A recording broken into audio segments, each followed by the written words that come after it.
Caleb Brooks slammed his toolbox shut, picked it up off the marble floor of Hayes Automotive's billion-dollar headquarters, and turned his back on the most powerful woman in the room. The entire executive floor went dead silent. Victoria Hayes, the CEO whose face had been on the cover of Forbes 3 times, stood there with her mouth open. Nobody walked out on her. Nobody. But this mechanic in a worn jacket with grease still under his fingernails just did. And the craziest part, how was the only person in that building who could save her company. Drop a comment with the city you're watching from. I want to see how far this story travels. And if you're new here, hit subscribe. You won't want to miss where this goes. The morning everything changed. Caleb Brooks was on his back underneath a 2003 Honda Civic, working a rusted bolt loose with a wrench that had seen better days when his cell phone buzzed across the concrete floor of his garage. He ignored it. The bolt was almost there. Another half turn, and he'd have it. It buzzed again. He ignored that too. The third time it buzzed, he heard his daughter's voice come from the small office at the back of the shop. The tiny room where Lily did her homework every afternoon after school, while he finished up the day's last jobs. "Dad, your phone keeps going off." "I know, baby. Give me 1 second. It says Hayes Automotive." The wrench stopped moving. Caleb lay still for a moment, underneath that old Civic, staring up at the rusted undercarriage at a car that belonged to Mrs. Patterson from 2 blocks over. A retired teacher who couldn't afford a new vehicle and trusted him to keep her old one running another year. Hayes Automotive. He hadn't heard that name in a long time. He hadn't wanted to. He slid out from under the car, sat up on the creeper, and stared at the phone in Lily's outstretched hand. She was 14, sharp as a tack, and she watched his face the way she always did, reading him before he said a word. "You okay, Dad?" "Yeah." He took the phone, stared at the number. "Yeah, I'm fine." He didn't answer it that night. He washed his hands, locked up the shop, and walked the 2 blocks home with Lily beside him, listening to her talk about a history test she'd aced, and a book she'd just started, and a boy in her class who she described as very annoying, in a way that made Caleb think the boy probably wasn't that annoying at all. High-mod dinner. Pasta with the sauce Lily liked. They ate together at the kitchen table the way they always did. No phones, no television, just the 2 of them talking about the day. It was the rule he'd made when she was small, and neither of them had ever broken it. After she went to bed, he sat in the kitchen alone with a cup of coffee and stared at the phone. Hayes Automotive. He knew exactly what that name meant. He knew who ran it. He knew what they'd built. And he knew somewhere deep and quiet in his chest that he'd helped build it too. He put the phone face down on the table and went to bed. They called again at 7 the next morning. This time he was standing at the stove scrambling eggs and Lily wasn't awake yet, and the kitchen was quiet enough that the buzzing sounded like an alarm. He picked up. "Is this Caleb Brooks?" The voice was professional, clipped the voice of someone used to getting answers fast. "The mechanic on South Calumet. Depends on who's asking. My name is Sandra Reeves. I'm the Executive Operations Director at Hayes Automotive. Mr. Brooks, we have a situation, and your name was referred to us by—" "Who referred me?" A pause. "Marcus Webb." Caleb was quiet for a moment. Marcus. He hadn't spoken to Marcus in 3 years. Old friend, good engineer. One of the few people who'd been around long enough to remember the early days. "What's the situation? Our EV9 prototype, our lead vehicle for the national launch next week, has gone completely offline. We've had 3 separate engineering teams attempt diagnostics. We've brought in 2 outside consultants. Nothing. The vehicle will not respond. Mr. Brooks, this launch is in 6 days. We are prepared to compensate you generously for your time, and I charge $899 for a full diagnostic." Another pause. Longer this time. "Mr. Brooks, this is a prototype valued at approximately $4.3 million. I heard you. Our standard consulting rate for outside specialists is—" "Ma'am." He kept his voice even. "My rate is $899 for a full diagnostic. If there's additional repair work after that, we'll talk. But that's where I start. You want me there or not?" The pause stretched so long he thought she'd hung up. "We'll send a car. I'll drive myself." He told Lily he had a job outside the neighborhood. She looked up from her cereal. How far outside? Downtown. Shouldn't take long. Hayes Automotive downtown. He looked at her. 14 years old, and nothing got past her. You saw the call. I see everything, Dad. You know that. She stirred her cereal. Is that the company with the new electric cars I read about their launch? It's supposed to be a big deal. Apparently. You nervous? No. You look a little nervous. I look exactly the same as I always look. You're stirring your coffee, and you already put sugar in it twice. He looked down at his cup, put the spoon down. I'm not nervous, he said. I just haven't been in that part of town in a while. Lily watched him with those quiet, steady eyes, her mother's eyes, and didn't push any further. She just nodded and went back to her cereal. But at the door before he left, she called after him, Dad. He turned. Whatever happened before, that was before. Okay. He looked at his daughter for a long moment. 14 years old, raising herself half the time while he worked, and somehow still becoming the most grounded person he knew. Okay, he said, and he left. The Hayes Automotive headquarters sat in the West Loop, all glass and steel, and the kind of architectural confidence that said, we have already won. Caleb pulled his truck, an F-150 with 200,000 miles on it, rust spots near the wheel wells, and an engine he kept in better condition than most people kept their living rooms, into the visitor lot, and sat for a moment before getting out. He looked at the building. He remembered the first time he'd seen the blueprints for what would become the EV9 series. He'd been 32 years old, working in a development lab, staying late every night because the problem was interesting, and he couldn't let go of interesting problems. He remembered the exact moment the control system concept had clicked in his head. Not anyone else's head. His head at 2 a.m. on a Tuesday, with bad coffee and a notepad full of crossed-out equations. He remembered writing it down. He remembered handing it to Nathan Cole the next morning. He remembered Nathan nodding and saying they'd look into it, and Caleb going back to his desk, and 6 months later, reading a company report that credited Nathan's team with a breakthrough in EV engine calibration. His name wasn't in the report. He'd quit 3 months after that.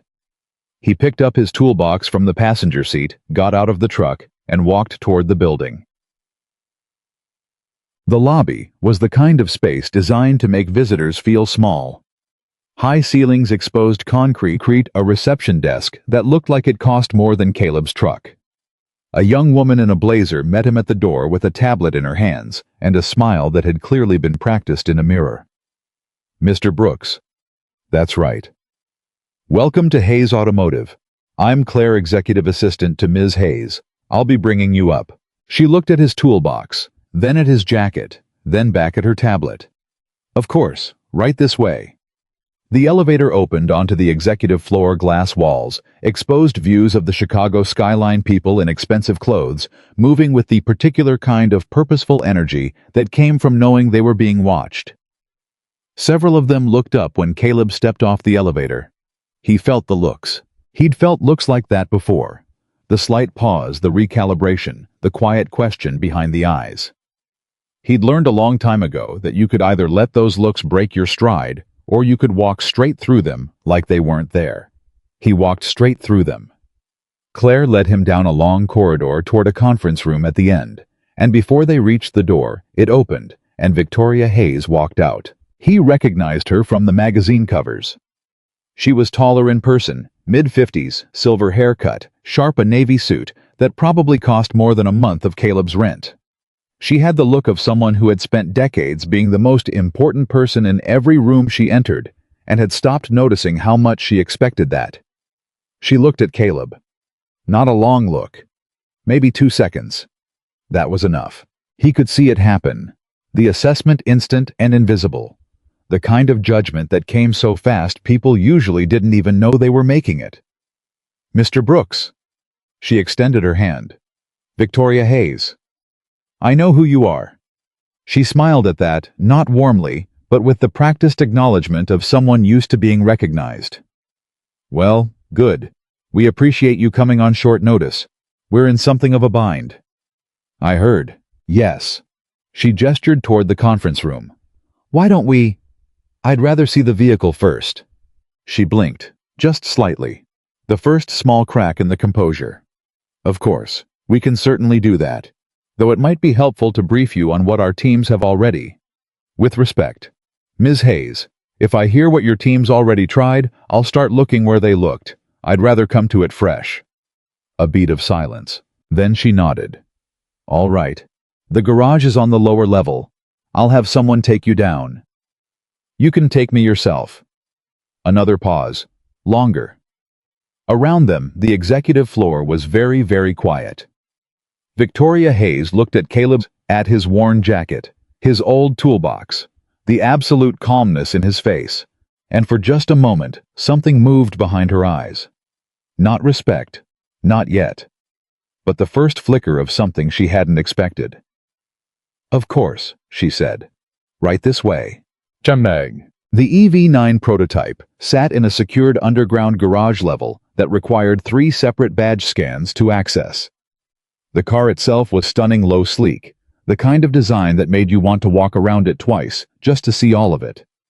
Carbon fiber panels, a wheelbase that sat just slightly wider than standard, and a silence coming off it that wasn't the silence of a car that was off. It was the silence of a car that was holding its breath.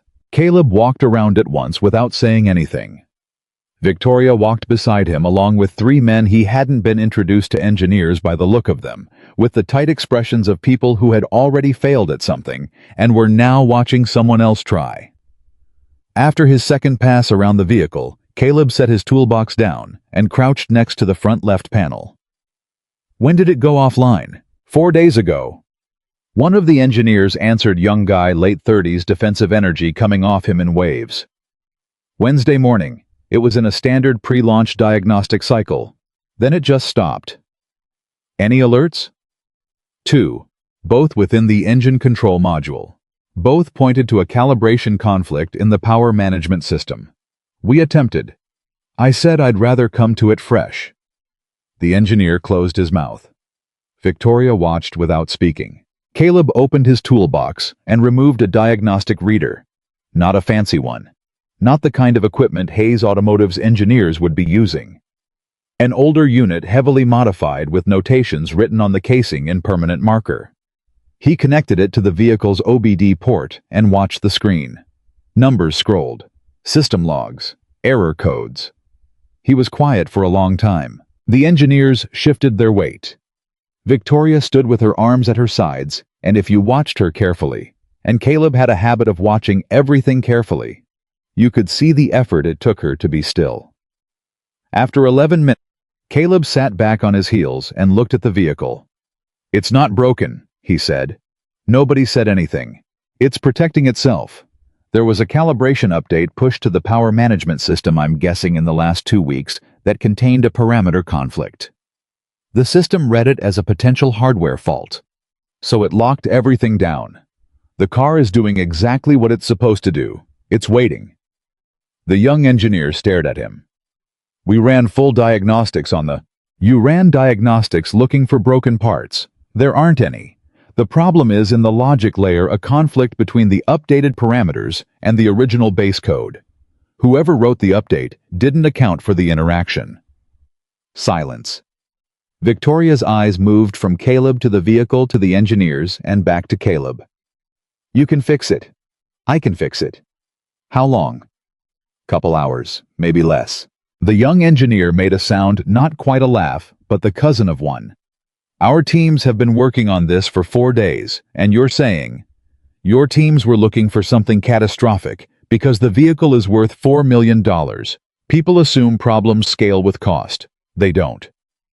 Caleb stood up. The fix is going to be simple. The knowing what to look for, that's what took time. Victoria studied him for a long moment. Then she looked at the engineer. Give us the room, Ms. Hayes. Please. The engineers left. Victoria looked at Caleb, really looked at him the first time since he'd arrived, that it felt like genuine attention rather than assessment. You haven't asked about the compensation. You'll pay me $899 for the diagnostic. We'll discuss the repair separately. Mr. Brooks. And now something shifted in her voice, not unkind, but precise. Careful. I want to be straightforward with you. We are 6 days from one of the largest product launches in this company's history. The press attention alone. I understand what's at stake for you. Then you understand that we would pay considerably more then. I know what you'd pay. He looked back at the vehicle. I also know what my work is worth. Those aren't always the same number. She was quiet for a moment. Then, what does that mean? It means I've been paid a lot of money for my work before, Ms. Hayes, and I've been paid nothing for it. The dollar amount didn't have much to do with the respect. He picked up his diagnostic reader. I charge $899 for a diagnostic because that's what it costs. Not because that's all I think the knowledge is worth. The knowledge is worth considerably more. I've just learned not to expect people to understand that. Victoria Hayes stood very still. Whose name is on the engineering credit for the EV9 power management system? Caleb didn't look at her when he said it. He was scrolling through data on his reader. She didn't answer immediately. He looked up. Nathan Cole, she said. Nathan Cole, he repeated, nodded slowly. Right. You know Nathan? I know his work. Caleb set the reader down on top of his toolbox. Well enough. He could see her processing that. He could see the moment she almost asked the next question, could see her decide for now not to. What do you need to get started? Access to the vehicle system architecture files. Full access, not the public documentation. The actual codebase. I'll need to run that through legal. Then run it through legal. I'll wait. It took 40 minutes. Caleb sat on a stool next to the vehicle and read through technical documentation on his reader, while Victoria made calls upstairs and sent emails and navigated whatever internal walls existed between a man in an old jacket in the garage and the protected intellectual property on her servers. When the access came through, he plugged in, and he saw it immediately. Not because it was obvious. If it had been obvious, her engineers would have found it. But because Caleb had spent months, years before this morning, thinking about exactly this kind of system. Had built the conceptual architecture that the EV9's power management was based on.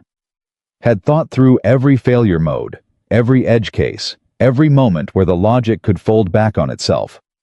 The update that had crashed the system was Nathan's. Or rather, it was Nathan's team's a junior engineer who hadn't fully understood the base code they were working from, because the base code's logic hadn't been properly documented, because the person who wrote it had left the company and taken the reasoning with him. Caleb had left the company. He sat with that for a moment. The irony was almost funny. The mistake that killed the launch existed because the person who built the foundation was no longer there to explain it. And the only person who could fix the mistake was the same person who'd been pushed out the door. He started working. It was 45 minutes later when Victoria came back down to the garage. She had 2 cups of coffee, good coffee, not the break room kind, and she stopped a few feet away from the vehicle and watched him work for a moment before speaking. How's it going? Almost there. She set 1 cup of coffee on the edge of a nearby workbench, close enough for him to reach if he wanted it. He appreciated that. He didn't say so. Can I ask you something? She said. You're going to whether I say yes or not. She almost smiled. What made you leave the industry before your shop? You had an engineering background. I looked you up after this morning. You were at Meridian Tech in 2009. Delco Automotive Labs in 2011. Then you just disappeared from the field. Caleb didn't look up from the screen. I opened a shop. Why? Because I was tired. Of what? Now he did look up. He looked at her directly, at the genuine curiosity in her face, which was more than he'd expected. Of being the smartest person in the room and having to pretend I wasn't, so the people in charge would feel comfortable. The garage was very quiet. Victoria wrapped both hands around her coffee cup. That's a very specific kind of tired, she said finally. Yes, he agreed. It is. He went back to work. She stayed. She didn't go back upstairs.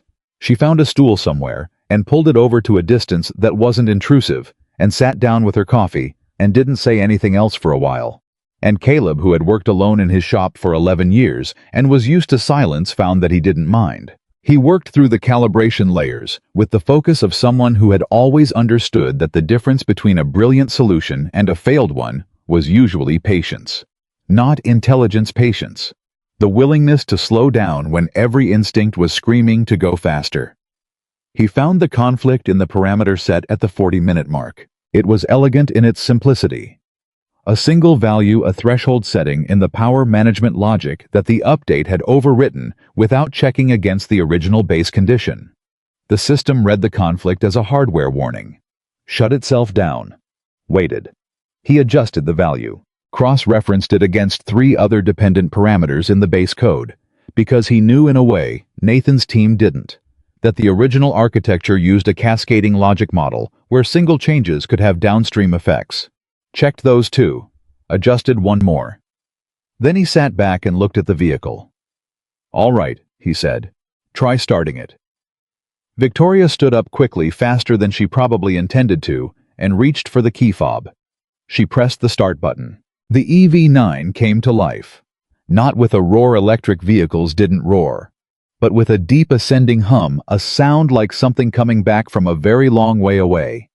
The dashboard illuminated. The systems came online one by one. The soft blue glow of the interior displays filled the garage. Victoria stood there with the key fob in her hand and stared at the car. After a moment she said, "You fixed it." The car fixed itself. I just told it what it needed to know. She turned and looked at him. And now the expression on her face was something different from what he'd seen all morning. The assessment was gone. The careful management of a powerful person maintaining authority was gone. She just looked at him. "Your invoice," she said. "Send it." "I will." "For $899. For the diagnostic, yes." "What about—" "The repair was part of understanding the system. I'm not going to charge you twice for the same knowledge." He began closing up his toolbox. "That's how it works where I come from." She watched him pack up, and there was something in how she watched a quality of attention that was different from the scrutiny of the morning. "Nathan Cole," she said quietly. "His name is on the engineering credit for the power management system." Caleb clipped the toolbox shut. "I know. The original design, the conceptual architecture. I pulled some files this afternoon while I was waiting for legal to clear access." She stopped. "There are documents. Older ones. Pre-2012. The logic framework for the system Nathan's team built the EV9 from it was developed at Meridian Tech. In 2009. There's a name on those documents." Caleb looked at her. "It's not Nathan Cole," she said. The garage was very, very quiet. Caleb picked up his toolbox. He stood straight. He didn't look triumphant. He didn't look angry. He looked like a man who had carried something heavy for a very long time and had gotten so used to the weight that he sometimes forgot it was there. "Ms. Hayes," he said, "I drove here this morning to fix your car. I fixed your car. What happens with the rest of it?" He looked at her steadily. "That's up to you." He walked toward the elevator. He pressed the button. The doors opened, and then her voice came across the garage. Not the CEO's voice, not the voice from the Forbes interviews. A different voice, quieter. "Mr. Brooks." He paused. "I'm sorry," she said. "For this morning, at the beginning, when the way I reacted to your estimate. That wasn't—" She stopped herself, started again. "That wasn't fair." He looked at her for a long moment. "No," he said. "It wasn't." And he stepped into the elevator. He drove home through the loop, through the traffic that always piled up this time of day, back through neighborhoods that changed character block by block until he crossed back into the south side, back to the street where his shop sat with the lights still on because Marcus, his assistant, had held things together in his absence. He parked, sat in the truck for a minute. His phone buzzed. A text from Lily. "How'd it go?" He looked at the text for a moment, thought about the car coming back to life in that garage, thought about Victoria Hayes's face, thought about a report from 2012 with Nathan Cole's name on it and his work inside it. Thought about a morning 11 years ago when he'd picked up his tools and walked out of a world that didn't want to see him and built something smaller but entirely his own. He typed back, "Good. I'll tell you about it at dinner."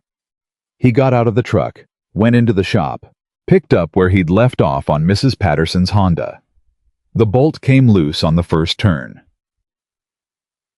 That night after dinner, after Lily was doing homework, and the kitchen was clean, and the neighborhood was going quiet, the way it did around 9 o'clock on weeknights, Caleb sat at the kitchen table with his coffee and thought about knowledge, about what it was worth, about who got to decide. He'd spent a lot of years being angry about that question.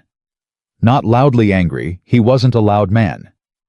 But the quiet kind of angry that sits in your chest and makes you more careful, more guarded, more aware of every room you walk into and every face that looks at you with that 2-second assessment that tells you everything about what they expect you to be. He'd found somewhere along the way that the anger was less useful than the knowing, because he always knew. When the engine was wrong, he knew. When the calibration had failed, he knew. When the system was protecting itself from a mistake it couldn't fix on its own, he knew that too. And no assessment, no dismissal, no $899 joke, none of it changed what he knew. His phone buzzed. A number he didn't recognize. Chicago area code. He picked up. "Mr. Brooks." Victoria Hayes, not her assistant, her own voice. "I hope I'm not calling too late." "It's fine. I want to talk to you about something. Not tonight, I know it's late. But I want to meet. I've been going through the Meridian Tech files from 2009 and 2010.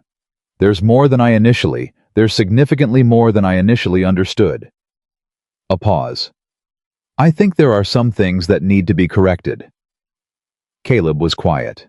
"I'm not asking you to come back to the company," she continued. "I'm not asking you to do anything yet. I want to understand what happened. And I think you deserve to be heard. Properly heard." He looked out the dark kitchen window. "What time?" he said. "Whenever is convenient for you. We can come to you if—" "I'll come downtown." A beat. "But I'm driving myself." A small silence. And then for the first time all day, he heard Victoria Hayes laugh. Not the polished, controlled laugh of a CEO managing a room. A real one. "Of course," she said. "Good night, Mr. Brooks." "Good night." He hung up, sat for a moment. Then he finished his coffee, rinsed the cup, turned off the kitchen light, and went to check that Lily's light was off, and she was actually sleeping and not reading under the covers the way she'd been doing since she was 8 years old. She was reading under the covers. He stood in the doorway. She looked up at him, caught. "Dad, I'm almost done with the chapter." One chapter. One chapter. He left her door cracked the way she liked it and walked down the hall to his own room. He sat on the edge of the bed. He thought about the EV9 sitting in that underground garage, systems fully alive now, all the power it had always had, finally able to move again. I thought about what it felt like to be a machine that was working perfectly and have everyone around you convinced you were broken. He'd known that feeling for a long time. He wasn't sure yet what Victoria Hayes would do with what she'd found in those files. But for the first time in a long time, he thought there might be someone actually looking. And sometimes, not always, but sometimes looking was how things began to change. He reached over and turned off the light. The meeting Victoria Hayes had requested happened 3 days later on a Thursday morning in a conference room on the 14th floor of Hayes Automotive's headquarters. Caleb arrived 7 minutes early, not because he was anxious. He'd learned a long time ago that arriving early to rooms that were designed to intimidate you was a small but real form of control. You got to see the room before the room got to see you. You got to choose where you sat. You got to be settled and breathing normally by the time the other person walked in. He chose a seat on the side of the table facing the window. He set his coffee, his own from the gas station, 2 blocks from his shop, in a paper cup on the table in front of him. He didn't touch the expensive spread of pastries and bottled water that had been set out by someone who'd anticipated a different kind of guest. He waited. Victoria walked in at exactly the meeting time, followed by a woman he didn't recognize, mid-40s, reading glasses pushed up on her head, a leather portfolio under her arm, and a man Caleb did recognize, though barely. Older now. Hair gone gray at the temples. But the same slightly hunched posture, the same way of entering a room like he was waiting to be challenged. Nathan Cole. Nathan looked at Caleb.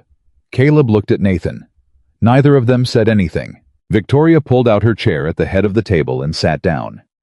She looked between the two men with the careful expression of someone who had already thought through several versions of how this might go. "I appreciate both of you being here. I know this isn't a comfortable situation." She opened a folder in front of her. "I want to start by being direct. Over the last 3 days, my team and I have done a significant review of archived project documentation from Meridian Tech going back to 2008 and 2009. We have also reviewed internal files from this company's early development phase files that, I'll be honest with you, I had not personally examined before this week." Nathan shifted in his chair. "What we found," Victoria continued, "raises serious questions about how credit was attributed for the conceptual framework underlying our EV9 power management system." She looked at Caleb. "Mr. Brooks, the woman beside me, is Patricia Ellison. She's our VP of Legal and Intellectual Property. She's been leading this review." Patricia Ellison opened her portfolio. "Mr. Brooks, we've identified at least 14 documents from the 2009 to 2011 period that contain frameworks, logic architectures, and calibration concepts that form the direct foundation of the EV9's engine control system. These documents originate from a research project at Meridian Tech Project Code Horizon. Your name appears on 11 of those 14 documents as primary author or lead engineer." Caleb didn't react. He'd known this. He'd known it for 11 years. Knowing it in a room where other people were finally saying it out loud was a different experience than he'd expected. It was quieter, less dramatic, more like setting down something very heavy and discovering that your hands still remembered the shape of it. "And Mr. Cole," Patricia Ellison continued, turning to Nathan, "the company's internal development reports from 2012 and 2013, which attributed the power management framework to your team, those reports cite Project Horizon as a foundational source. But the original Horizon documents were not included in the citation, and Mr. Brooks' name does not appear in the 2012 reports at all." Nathan was looking at the table. "Nathan." Victoria's voice was measured, not cruel, but unsparing. "I need you to explain that." A long silence. Nathan Cole had spent 30 years being the kind of engineer who was good enough to recognize great work and smart enough to know how to position himself next to it. He wasn't unintelligent. Caleb had never thought that. Nathan was skilled, experienced, politically fluent in the ways of corporate engineering hierarchies. He knew how to manage up and credit down, how to translate complex work into language that executives understood, how to be the person in the room who made the brilliant idea seem accessible. He just wasn't always the person who had the idea. "It was a long time ago," Nathan said. "The project was collaborative. Attribution of 11 documents," Patricia Ellison said. Not loudly, just precisely. Primary author on 11. Research in that environment was always. "Nathan." Caleb's voice was calm. "Don't." Nathan stopped. Caleb wasn't angry. That was the thing that surprised Nathan most. Caleb could tell the absence of rage. He'd probably expected rage. Had probably been bracing for it from the moment he'd walked into this room and seen Caleb sitting there. But Caleb wasn't angry. He'd done his anger a long time ago alone in the months after he'd quit Meridian Tech and had too much time to sit with what had happened. He'd been angry while he was building his shop some days. He'd been angry when he first heard about Hayes Automotive's launch of a vehicle line that bore the conceptual fingerprints of work that had been taken from him. The anger had burned down to something else eventually. Not forgiveness. He wasn't there yet, maybe wouldn't ever be entirely. But something like clarity. The understanding that what Nathan had done said everything about Nathan and nothing about what Caleb actually knew. "I don't need an apology," Caleb said. "I don't need an explanation. I know what happened. You know what happened. I think the only useful question right now is what happens next." Nathan looked at him. Something moved in Nathan's face, not quite shame, but the cousin of it. "The career you built," Caleb continued. I'm not here to tear it down. I'm here because she called me about a car that wouldn't start, and I fixed it, and that's what I do. What you did or didn't do, that's between you and whatever you have to live with." The room was very quiet. Victoria was watching Caleb with an expression he couldn't entirely read. Not the assessment of the first day, not the careful management of power. Something more complicated. Something that looked, if he had to name it, like the particular attention people paid when they were genuinely trying to understand something they'd gotten wrong. "Mr. Brooks," she said, "I want to ask you something directly, and I'd like a direct answer." "Go ahead. When you came here Tuesday, when you fixed the EV9, did you know then about the documents, about Project Horizon?" "Yes." "And you fixed it anyway. You had a car that needed fixing." "That's—" She stopped herself, started again. "Most people in your position would have walked away, would have used the leverage. I'm not most people." He picked up his coffee cup. "And I'm not interested in leverage. Leverage is for people who don't have anything else." Patricia Ellison was writing something in her portfolio. Nathan was still looking at the table. Victoria was still looking at Caleb. "What are you interested in?" she asked. He thought about that. Really thought about it, not just a reflexive answer. "Correctness," he said finally. "I'm interested in the record being correct.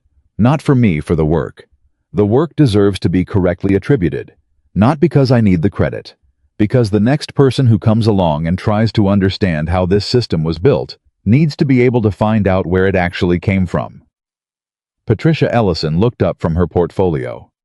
Victoria nodded slowly. "We can do that," she said. "We can correct the record, publicly if you want. The IP attribution, the engineering credits we can work with legal too. I don't want a press release." "Then what do you want?" "I want Nathan to say it in writing. A formal acknowledgement just for the record. Not for the public, not for a marketing campaign. For the archive. So it exists somewhere that matters." He looked at Nathan when he said it. Nathan raised his head, met Caleb's eyes for the first time since walking into the room. And Caleb saw at the exact moment Nathan Cole understood that this man wasn't going to humiliate him, wasn't going to burn his career down, wasn't going to take the revenge that anyone in his position had every right to take. Nathan let out a slow breath. "Okay," he said quietly. "Okay." The meeting ended 90 minutes after it started. Patricia Ellison stayed behind to work out details with Nathan. Victoria walked Caleb to the elevator herself, the same way he'd asked her to walk him to the garage on Tuesday, though this time she initiated it, and neither of them remarked on the similarity. At the elevator bank, she stopped. "Can I tell you what I've been thinking about since Tuesday? You're going to whether I say yes or not." She almost smiled, the same reaction as before. "When I first saw your estimate, the $880, my first thought was—" She stopped, chose her words carefully. "My first thought was that it was a joke, that you couldn't possibly understand what you were being asked to look at. And I want to be honest about that because I think you already know it, and pretending otherwise would be insulting." "You're right, I already know it. I've been in business for 30 years. I've been underestimated. I've been in rooms where people assumed I was the assistant and not the executive. I know what that feels like. A beat. And I still did it to you, because I saw what you were wearing and what you were driving and what you charged, and I made a decision about who you were before you opened your mouth." Caleb looked at her. "The look on your face when I laughed at the estimate," she continued. "I keep seeing it. You weren't angry. You weren't surprised. You just picked up your toolbox, like you'd seen it 1,000 times and were just deciding whether it was worth your time. It's been more than 1,000 times." She absorbed that. "I'm sorry," she said. "I mean that. Not as a legal position. Not as a PR strategy. I'm telling you as a person that I'm sorry." The elevator doors opened. Caleb stepped in, then turned to face her. "Ms. Hayes, in my neighborhood, when somebody's car breaks down, they don't always have a lot of options. They can go to the dealership and pay whatever they're told, because they don't know enough to argue. They can leave the car on the street and take the bus. Or they can come to me." He held the elevator door with one hand. "I charge what I charge because I want the teachers and the delivery drivers and the retired women on fixed incomes, to be able to afford someone who actually knows what they're doing. That's why the number is $899. Not because that's what my knowledge is worth, but because that's what the people I work for can afford. Victoria Hayes stood in the hallway with her arms at her sides and her face very still. You built a business around helping people who can't afford the help they need, she said. I built a business around the neighborhood I live in. The elevator doors began to close. He let them. Back at the shop, the afternoon moved the way it always did, steadily without drama, with the particular rhythm of productive physical work that Caleb had always found more clarifying than any meeting or conversation. He finished Mrs. Patterson's Civic. He completed an oil change on the Gonzalez family's minivan. He spent an hour on the phone walking a young guy named Deshaun through a brake job because Deshaun couldn't afford to pay anyone to do it, and Caleb had decided a few years back that phone consultations for people willing to do the work themselves were free. Lily came in after school and did her homework in the back office. Around 5 o'clock she appeared in the doorway holding her history textbook. Dad? What? You know Thomas Edison wasn't actually the inventor of the light bulb, right? Like not the actual inventor. I know. Louis Latimer invented the carbon filament that made it practical. Without Latimer, Edison's bulb was basically useless. But nobody remembers Latimer. He looked at his daughter, looked at her carefully. Where'd you read about Latimer? I've been reading about a lot of people, inventors and engineers and scientists who did the actual work, but somebody else got the credit. She was watching him with those steady eyes. It happens a lot, more than most people know. Yes, Caleb said. It does. Is that what happened to you? He straightened up from the engine he'd been working on, wiped his hands on a cloth, looked at his daughter. Why do you ask that? Because you went to Hayes Automotive, which is a massive company, to fix a car problem that their whole team of engineers couldn't solve. And you came home and you didn't talk about it. And then you went back the next day for a meeting you also didn't talk about. And you've been quiet for 3 days in a way that's different from your regular quiet. He set the cloth down. He'd planned vaguely to tell her something simplified. Something that was true, but not all of it, the version a parent tells a kid to protect them from complicated history. But Lily was looking at him with her mother's eyes, with that inheritance of patience and clear sight. And he understood that she already knew more than he'd given her credit for. Yes, he said. Something like that happened. A long time ago. About 11 years ago, before I opened this shop.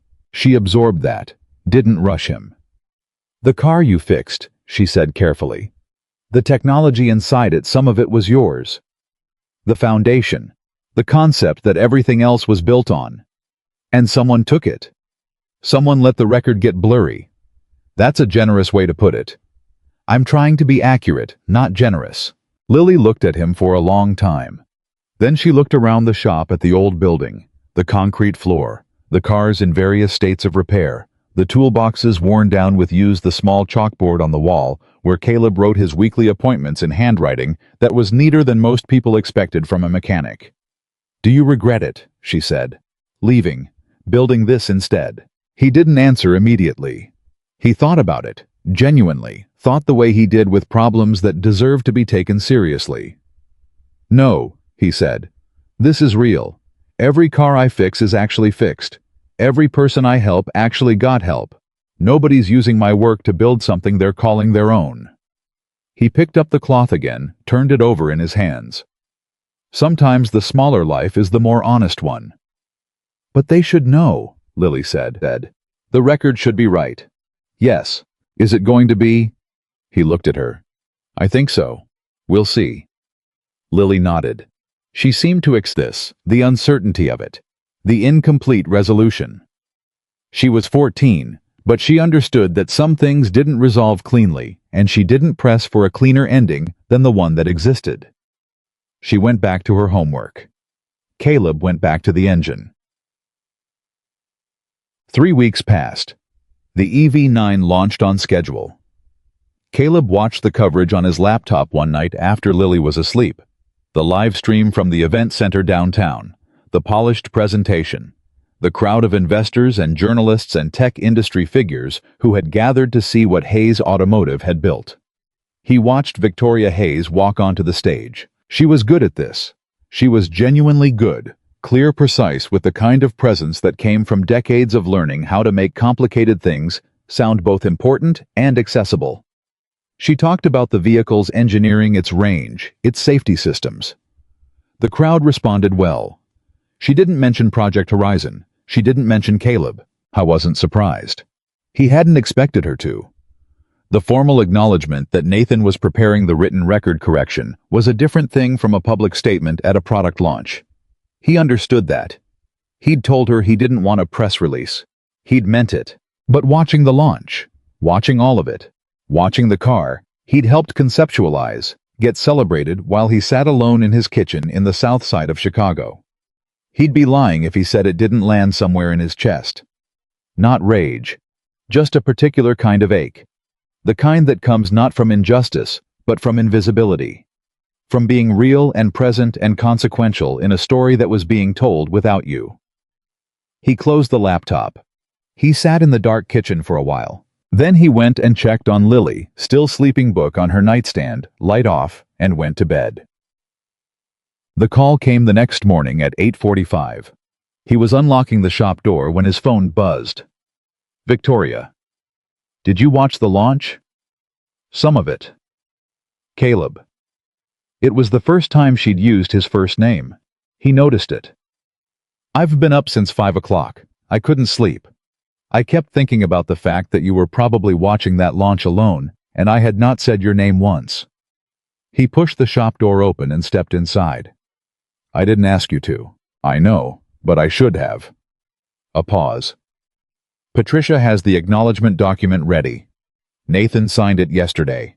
The IP records have been updated. Legal is preparing the formal credit correction for the patent archive. All of that is done. Another pause. But I want to do something more. Ms. Hayes. Victoria. He stopped. Stood in the middle of his shop in the morning quiet. Victoria, he said. I don't need a ceremony. I'm not suggesting a ceremony. I'm suggesting the truth, publicly, at a level that matches the size of the wrong. Her voice was steady, but there was something underneath it.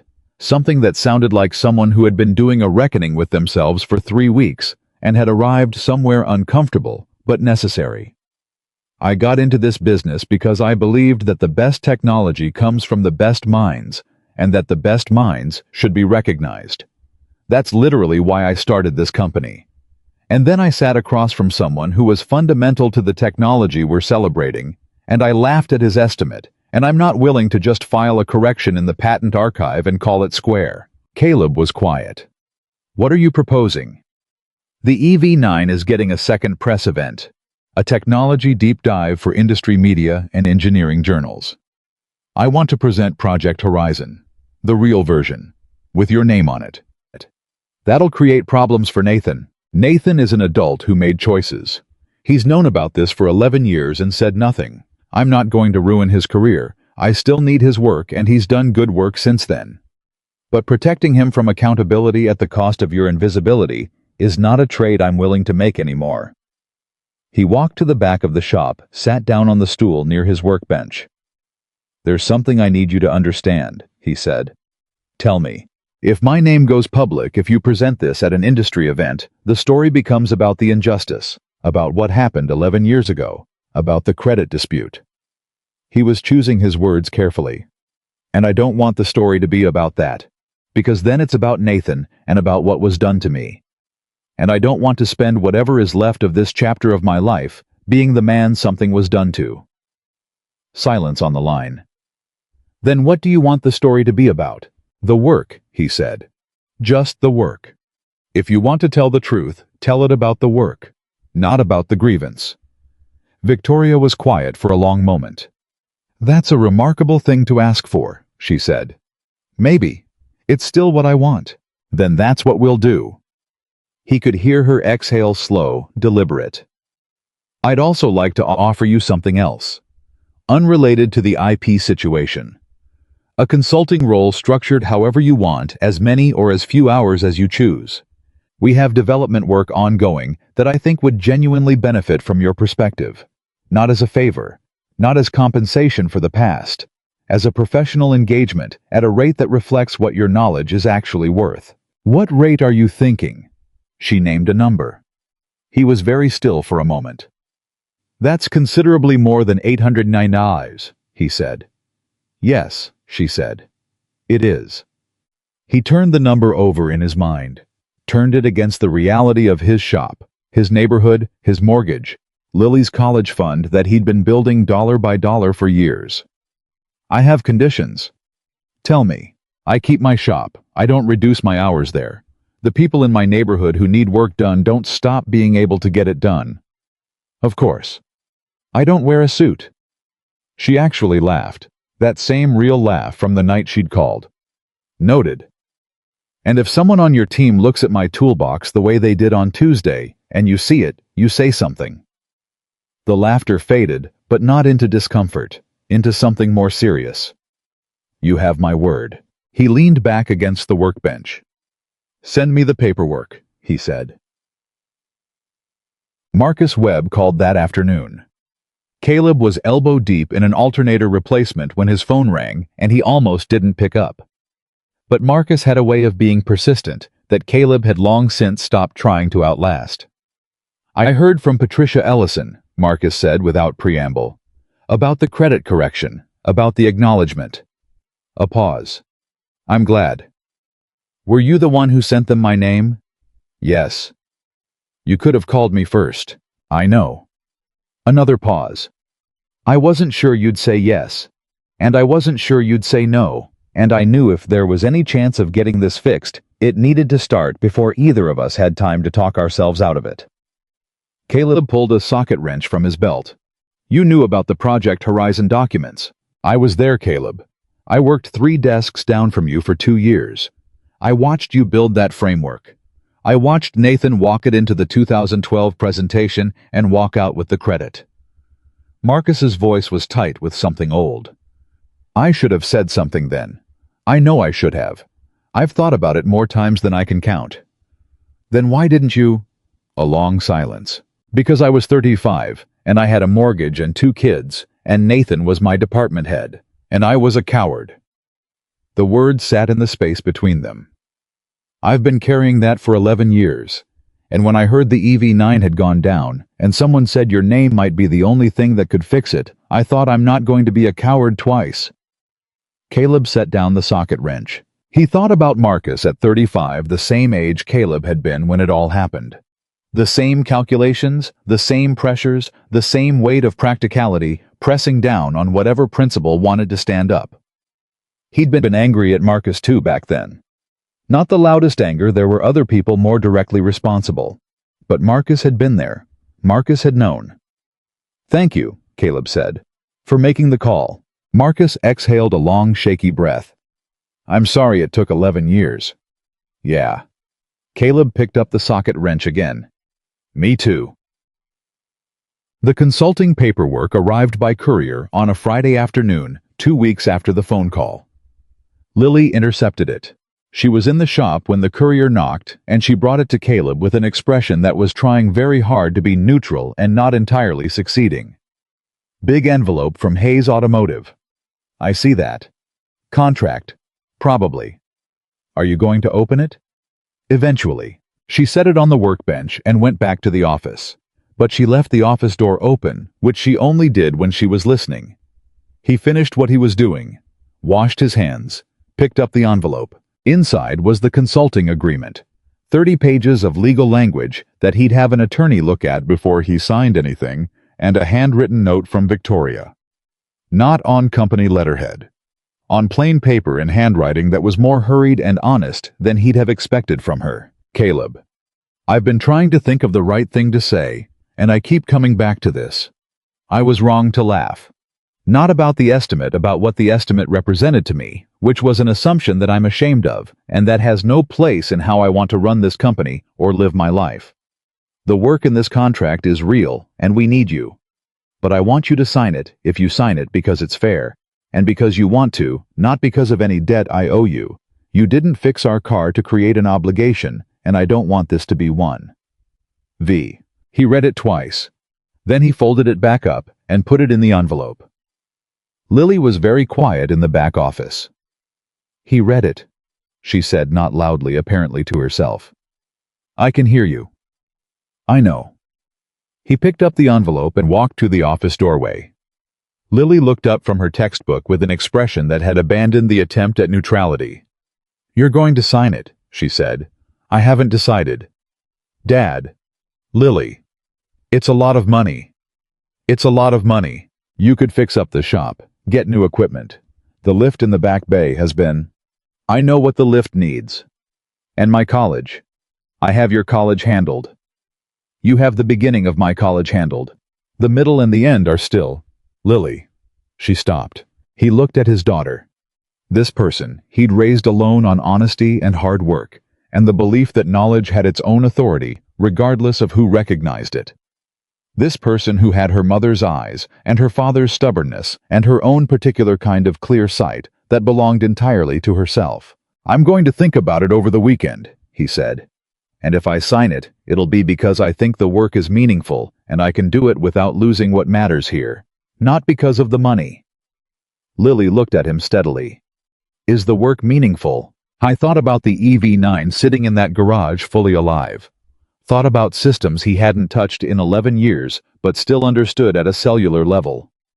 Thought about development work, ongoing Victoria's phrase, and what that might mean, what problems might be interesting enough to pull at him, what machines might need someone who could listen to them the way he listened. Might be, he said.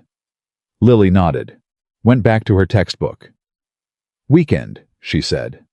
Okay. I went back to the shop floor. He picked up the wrench. I thought about a man he used to be at 32 staying late in a lab because the problem was interesting, and he couldn't let go of interesting problems. He thought about the distance between that man and this one, the shop, the old truck. Lily's voice doing homework in the back office, Mrs. Patterson's Civic, that ran reliably now, and would for another 2 years if she kept up with the maintenance schedule he'd written out for her by hand. He thought about all of it. The wrench moved, the engine turned over, and the work as it always had kept going. He signed the contract on a Monday morning before the shop opened, sitting at the kitchen table with a cup of coffee and a pen that needed a moment to warm up before it wrote smoothly. Lily was at school. The house was quiet. The only sound was the refrigerator's low hum and the distant noise of a garbage truck working its way up the block. He read every page, all 30 of them. His attorney, a man named Gerald Parks, who had an office 2 miles away and had been handling Caleb's business paperwork since the shop opened, had already gone through it the previous Thursday and marked 3 clauses that needed revision. Victoria's legal team had revised all 3 within 24 hours. Gerald had called Friday afternoon and said, with the particular economy of a man who charged by the hour, "It's clean. Sign it if you want the work." Caleb wanted the work. He signed on the last page, capped the pen, and sat for a moment looking at his own signature. Then he put the contract in the return envelope, sealed it, set it by the door to mail on his way to the shop, and finished his coffee. That was it. No ceremony. No celebration. Just a decision made and executed the same way he made every decision, carefully, completely, and then without looking back. The first consulting session was scheduled for the following Wednesday. 2 hours at Hayes Automotive's engineering facility on the North Campus, a different building from the glass and steel headquarters, older, more industrial, with the organized chaos of active development work. Caleb had driven past it years ago and not thought much about it. He thought about it differently now. Tuesday night he told Lily over dinner. I signed it. She looked up from her pasta, waited. Wednesday I go in for the first session. How do you feel?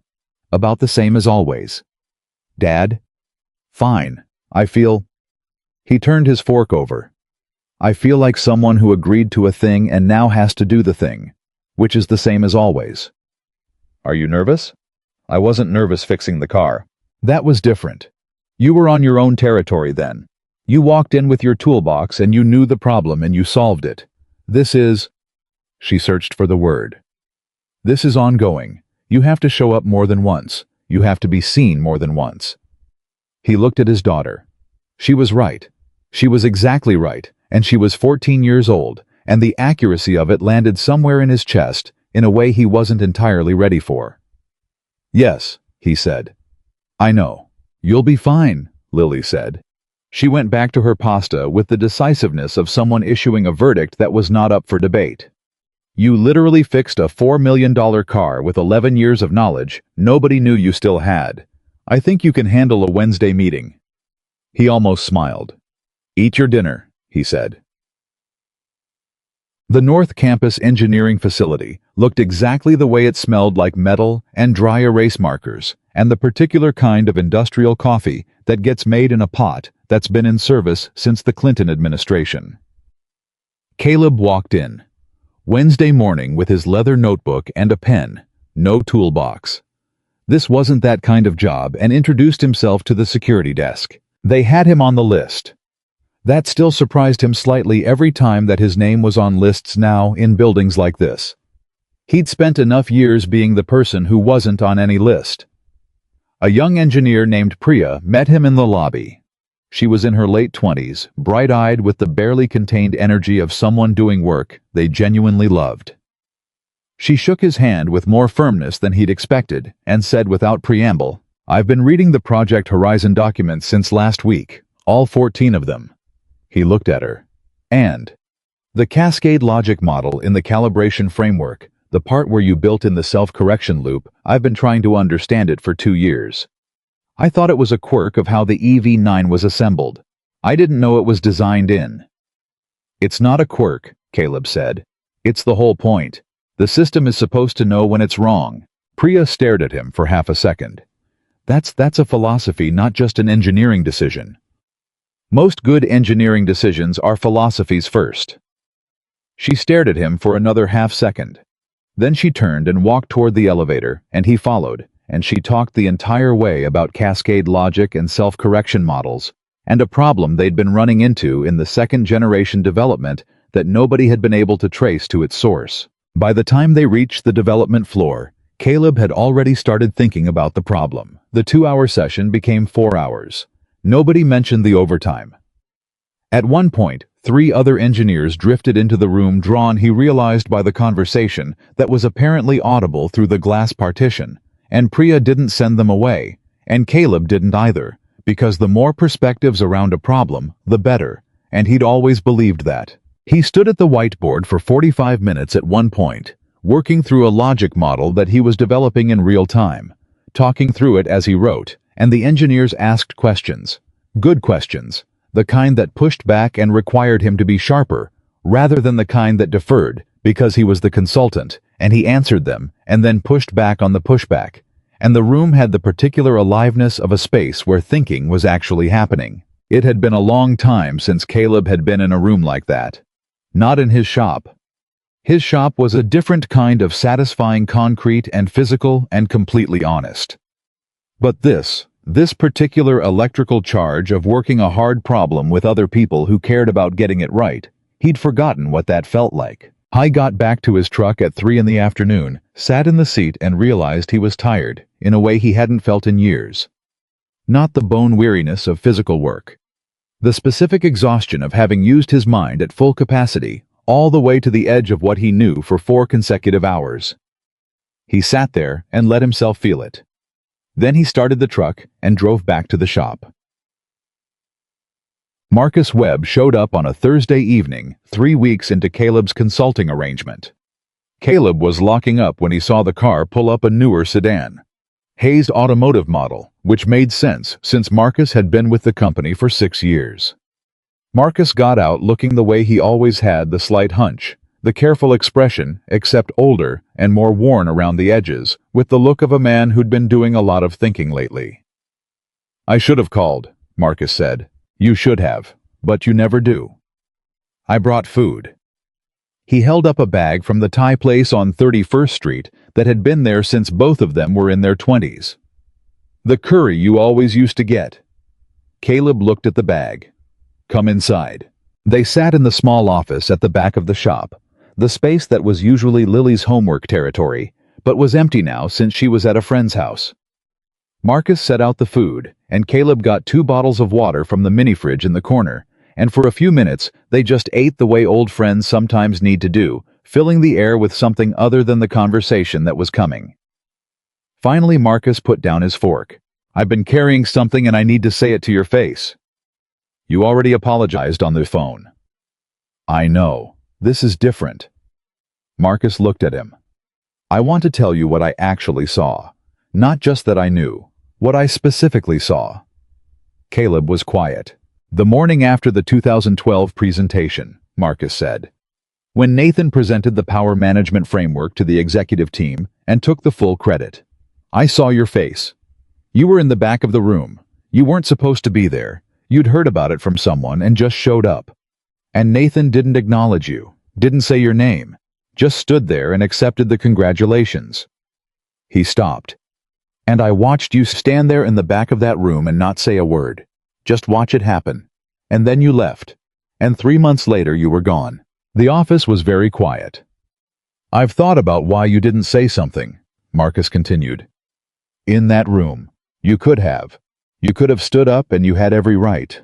But you didn't." "No," Caleb said. "I didn't." "Why?" Caleb looked at the container of curry in his hands. Thought about that morning, a Thursday he remembered. March. Cold outside. The conference room on the 3rd floor, with the windows that faced east and let in the morning light. He remembered the exact quality of the light. "Because if I'd said something," he said, "in that room in that moment, I would have been the problem. Nathan would have been uncomfortable. The executives would have been uncomfortable. And the story would have become about the scene I made, not about what was taken from me. I would have walked out of that building being the difficult one." He set the container down. "I'd seen it happen to other people. I knew exactly how it would go." Marcus looked at him with something raw in his face. "That shouldn't have been true," Marcus said. "No, it shouldn't have been, but it was. I could have said something, if I had." "Marcus." Caleb met his eyes directly. "I'm not going to tell you it didn't matter. It mattered. You were the most credible witness in that room, and you said nothing. A beat. But I'm also not going to spend whatever time we have left in this conversation making you carry more than you already carry. You made a call. You were scared. You're human. I've made choices I'm not proud of too for reasons that made sense at the time." Marcus was quiet for a long moment. "Do you know what I've thought about most?" Marcus said. "It's not the presentation, it's the 3 months after, when you were still there, still coming in every day, still doing your work, and I just acted like it was normal, like nothing had happened. Every day for 3 months I walked past your desk and said good morning and talked about football and asked if you wanted coffee and never once said, 'I know what happened and I'm sorry.'" Caleb looked at his old friend. The anger that had burned down 11 years ago into something quieter. He could feel it still there, like an ember that never fully went cold. But sitting across from Marcus, now seeing the genuine weight of it on him, Caleb found that the ember didn't flare. It just glowed steadily the way things did when they'd found their true temperature. "I know," Caleb said. "But you made the call when it counted. You sent them my name. 11 years late. Better than never." Marcus picked up his fork again, looked at the food, put it back down. "The acknowledgement document," he said. "Nathan's written statement. I heard it's being incorporated into the engineering archive. That's what Patricia Ellison told me. And the IP attribution, being corrected in the patent records, should be done by end of month. Is that enough?" Caleb thought about it. Genuinely thought the way he had when Lily asked him a version of the same question. "For the record, yes. For the feeling of it." He paused. "I don't know if enough is the right word for that. I don't think it fully resolves. I think it changes shape." He looked at his hands. The work existed. It always existed.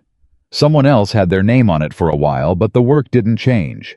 The ideas were always the ideas. He looked up. What resolves is knowing that eventually the truth has enough density that it just settles. You can't keep something that heavy buried forever. Marcus nodded slowly. "How are you doing?" Caleb said. "Not about this, just generally. Your family." The tension in Marcus's face shifted. Something loosened. Kids are good. Older ones at Northwestern. Second one's thinking about engineering. Tell the second one to document everything. Marcus laughed a real one surprised out of him. I'll tell him. They finished the food. Marcus helped clean up such an old automatic habit that neither of them commented on it. At the door of the shop, Marcus stopped. One more thing, he said. And then I'm done with the apologizing, I promise. He looked at Caleb steadily. You deserved better at every stage of what happened. You deserved better in that room in 2012. You deserved better in the 3 months after, and you deserved better when you walked out. The fact that you built something real and good without any of the recognition you were owed, that's not inspiration, Caleb. That's injustice. And I want to name it as that. Caleb looked at his old friend. I know, he said. Thank you for naming it. They shook hands. Marcus walked to his car. Caleb watched him go, then locked the shop door and stood in the dark street for a moment before walking home. The technology deep dive event that Victoria had mentioned, the industry press event where she wanted to present the real story of Project Horizon, was scheduled for a Thursday afternoon in late November, 6 weeks after Caleb had signed his consulting contract. She called him 2 weeks before it. I want to go over the presentation with you. You don't need my approval. I want your input. There's a difference. A pause. Can you come in tomorrow, just you and me? I'll show you what we've put together. He went in the next morning. Victoria's office on the 14th floor was large but not ostentatious, more working space than display space walls, lined with whiteboards and framed technical diagrams rather than artwork. She had the presentation pulled up on a large screen. He sat down. She walked through it. It was honest. Fully, specifically honest. When she finished, the room was quiet. What do you think? She asked. It's accurate. Is there anything you want changed? One thing. Tell me. The slide where you describe what I built. The language. He stood up and walked closer to the screen. You've described it in terms of what it does for the vehicle, the technical function. But that's not the center of it. He looked at the slide. The center of the concept was the idea that the machine should know when it's wrong. That intelligence isn't just processing power, it's the ability to recognize a failure state and protect itself, rather than continue in error. He turned to look at her. That's what I was actually trying to build. Not just a calibration system. A system with a kind of honesty built into it. Victoria looked at him for a long moment. A system with honesty built into it, she repeated. A machine that's designed not to lie to itself, even when it has enough power to override the failure signal and keep going. That's harder to engineer than it sounds, because the temptation is always to build for the best case performance, not for the honest acknowledgement of when things aren't working. Victoria was very still. You're talking about the car, she said. But you're also talking about something else. I'm always talking about the car. She held his gaze for a second, then looked back at the presentation. How would you word it? He told her. She typed it. The slide changed. He looked at the new wording. Yes, he said. That's it. She saved the file and looked at him. Will you be there at the event? You want me there. I think you should be there. Not to speak if you don't want to. Just to be seen. In the room. She paused. The engineers who will be in that audience need to see what 60 years of integrity looks like standing next to the work it produced. He was quiet for a moment. I'm not 60. I'm rounding up slightly. He thought about it. About being in the room. About being visible in the particular way she was describing, not as a grievance, not as a symbol of injustice, but as the source of something that had mattered enough to be worth honesty about. I'll be there, he said. The event was a Thursday afternoon. Caleb drove downtown, parked in the visitor lot, walked into the building. He was wearing clean clothes, his better jeans, a button-down shirt, his good boots. Not a suit. He'd been clear about that. He was shown to a seat in the second row. The room held about 80 people, engineers, industry journalists, people from patent and IP organizations, a handful of academics from university engineering departments. Priya was there near the back. She caught his eye when he sat down and gave him a nod that managed to convey both professional acknowledgement and something more like, "I've read everything you wrote, and I have questions that are going to take months." He nodded back. Nathan Cole was not in the room. Caleb had not expected him to be, and did not spend any time thinking about it. Victoria took the stage at 2 o'clock precisely. She opened the way she always did, confident, clear, with the sense of a person who had prepared thoroughly and was comfortable enough with the material to deviate from it when something more alive presented itself. She talked about the EV9 for the first 10 minutes. Performance data engineering achievements, the second-generation development timeline. The room was attentive. This was the kind of audience that came to hear specifics. Then she said, "I want to talk about where this technology actually came from." The room's quality of attention shifted. Subtly, but he felt it, the particular alertness of people who sense they're about to hear something unexpected. She pulled up the slide with his name on it. She told the story of Project Horizon. Accurately, completely. She described the cascade logic model and the self-correction framework and what made it genuinely original. She described the gap in attribution clearly, without softening it, and the steps the company had taken to correct the record. She described what she'd found when she looked at the documents 3 weeks after the EV9 launch, and then she said, the reason the EV9 was able to survive its own failure, the reason a calibration error that could have destroyed the system, instead prompted the system to protect itself and wait, is that it was built on a foundation designed by someone who believed machines should know when they're wrong. That idea came from one person 11 years ago in a research lab. His name is Caleb Brooks. She looked directly at him. 80 people looked at him. He sat very still. He didn't stand. He didn't wave. He looked back at Victoria Hayes on that stage with his name behind her on a screen, and he let the moment be what it was. A truth being stated in a room where it had never been stated before, which was a small thing, and also in its way, not small at all. The room applauded. He breathed. After the formal presentation, people came to talk to him. Engineers who had questions, real technical questions, the kind that confirmed they'd actually been listening. A journalist from an automotive engineering journal who wanted to schedule an interview. 2 academics from University of Illinois who were working on a related problem and wanted to know if he'd be interested in a collaborative consultation. He talked to all of them. He answered the technical questions and deflected the interview request politely, and took the academics' cards and said he'd think about it. The last person to approach him was a young man mid-20s, black, slight build, with the expression of someone who had prepared what he wanted to say and was now second-guessing every word of it. "Mr. Brooks, my name is Darius. I'm an engineer with the second-generation development team." He stopped, started again. "I grew up in Englewood, South Side." Caleb looked at him. "My mom's car broke down every other month when I was a kid," Darius said. "We couldn't always afford to get it fixed right. Sometimes we'd get it fixed somewhere, and then 2 weeks later the same thing would be wrong because they'd patched it instead of fixed it." He was working to keep his voice steady.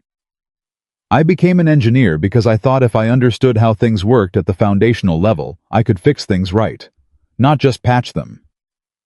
Caleb was very still. "Somebody told me once," Darius continued, "that the best mechanics and the best engineers are doing the same thing. They're listening to the machine. They're trying to understand what the machine is actually telling them, rather than what they expect it to say." "That's right," Caleb said quietly. "I've been here 2 years, and I've been in rooms where people don't—" He stopped, steadied himself. "Where people look at you a certain way before you open your mouth. And I've been trying to figure out how to just keep going, keep showing up, keep doing the work even when the room doesn't make it easy." Caleb looked at this young man for a long moment. "You want to know how," Caleb said. "I want to know how you did it. For 11 years, without the recognition, just kept knowing what you knew." Caleb thought about his shop, about Mrs. Patterson's Honda, about the crack of the bolt finally coming free, about Lily's voice doing homework in the back office while he worked, about the particular integrity of a repair done correctly, completely with no shortcuts, even when nobody was watching. "Because the knowing doesn't live in the room," he said. "The knowing lives in you. They can take the credit. They can remove the name. They can put someone else's name on it. but they cannot reach inside what you actually understand and take that. That is yours completely forever. He let that settle. So you stay connected to the thing you know. You do the work because the work is real, not because the room is recognizing it. And you trust that eventually, not always, not fast enough. Eventually, the truth has enough weight that it makes itself known. Darius was looking at him with the focus of someone committing something to memory. And when the room looks at you the wrong way, Caleb said, you walk straight through it, not angry, just through, like it's weather. You don't fight the weather, you just keep moving. Darius let out a breath he'd clearly been holding for a while. Thank you, he said. You're doing the right work, Caleb said. Keep doing it right. Darius nodded, stepped back, turned and walked away through the thinning crowd with the slightly straighter posture of someone who'd just been handed something they'd needed for a while. Caleb watched him go. Then he found Victoria near the edge of the room. Good event, he said. Thanks to you being willing to be here. Thanks to you being willing to tell it straight. She nodded. Then after a moment, the young man you were just talking to. Darius. He's one of our best, second-gen team. Priya keeps telling me to give him more room to lead. She paused. What did you say to him? Just what I know. She studied him. You know what the most valuable thing you're going to do in this consulting arrangement isn't? He waited. It's not going to be the cascade logic problems. It's not going to be the calibration frameworks or the architecture reviews. She looked across the room at Darius, who was now in conversation with Priya, animated hands moving. It's going to be that, what you just did. The engineers who are where he is young, talented, and being looked at the wrong way, they need to see that you can know something that deeply and still be standing. Still be here. Still be right. Caleb followed her gaze. I thought about being 32 in a research lab staying late because the problem was interesting. He thought about the cascade logic model taking shape in his mind at 2 in the morning. He thought about the morning he'd walked out of Meridian Tech and gotten into his old truck and driven south and started thinking about what he was going to build instead. I thought about Lily, 8 years old, asking him why he liked cars and him saying, because they're honest, they either work or they don't, and you can't fake the difference. I'll do what I can, he said. Victoria looked at him. I know you will, she said. That's why I called.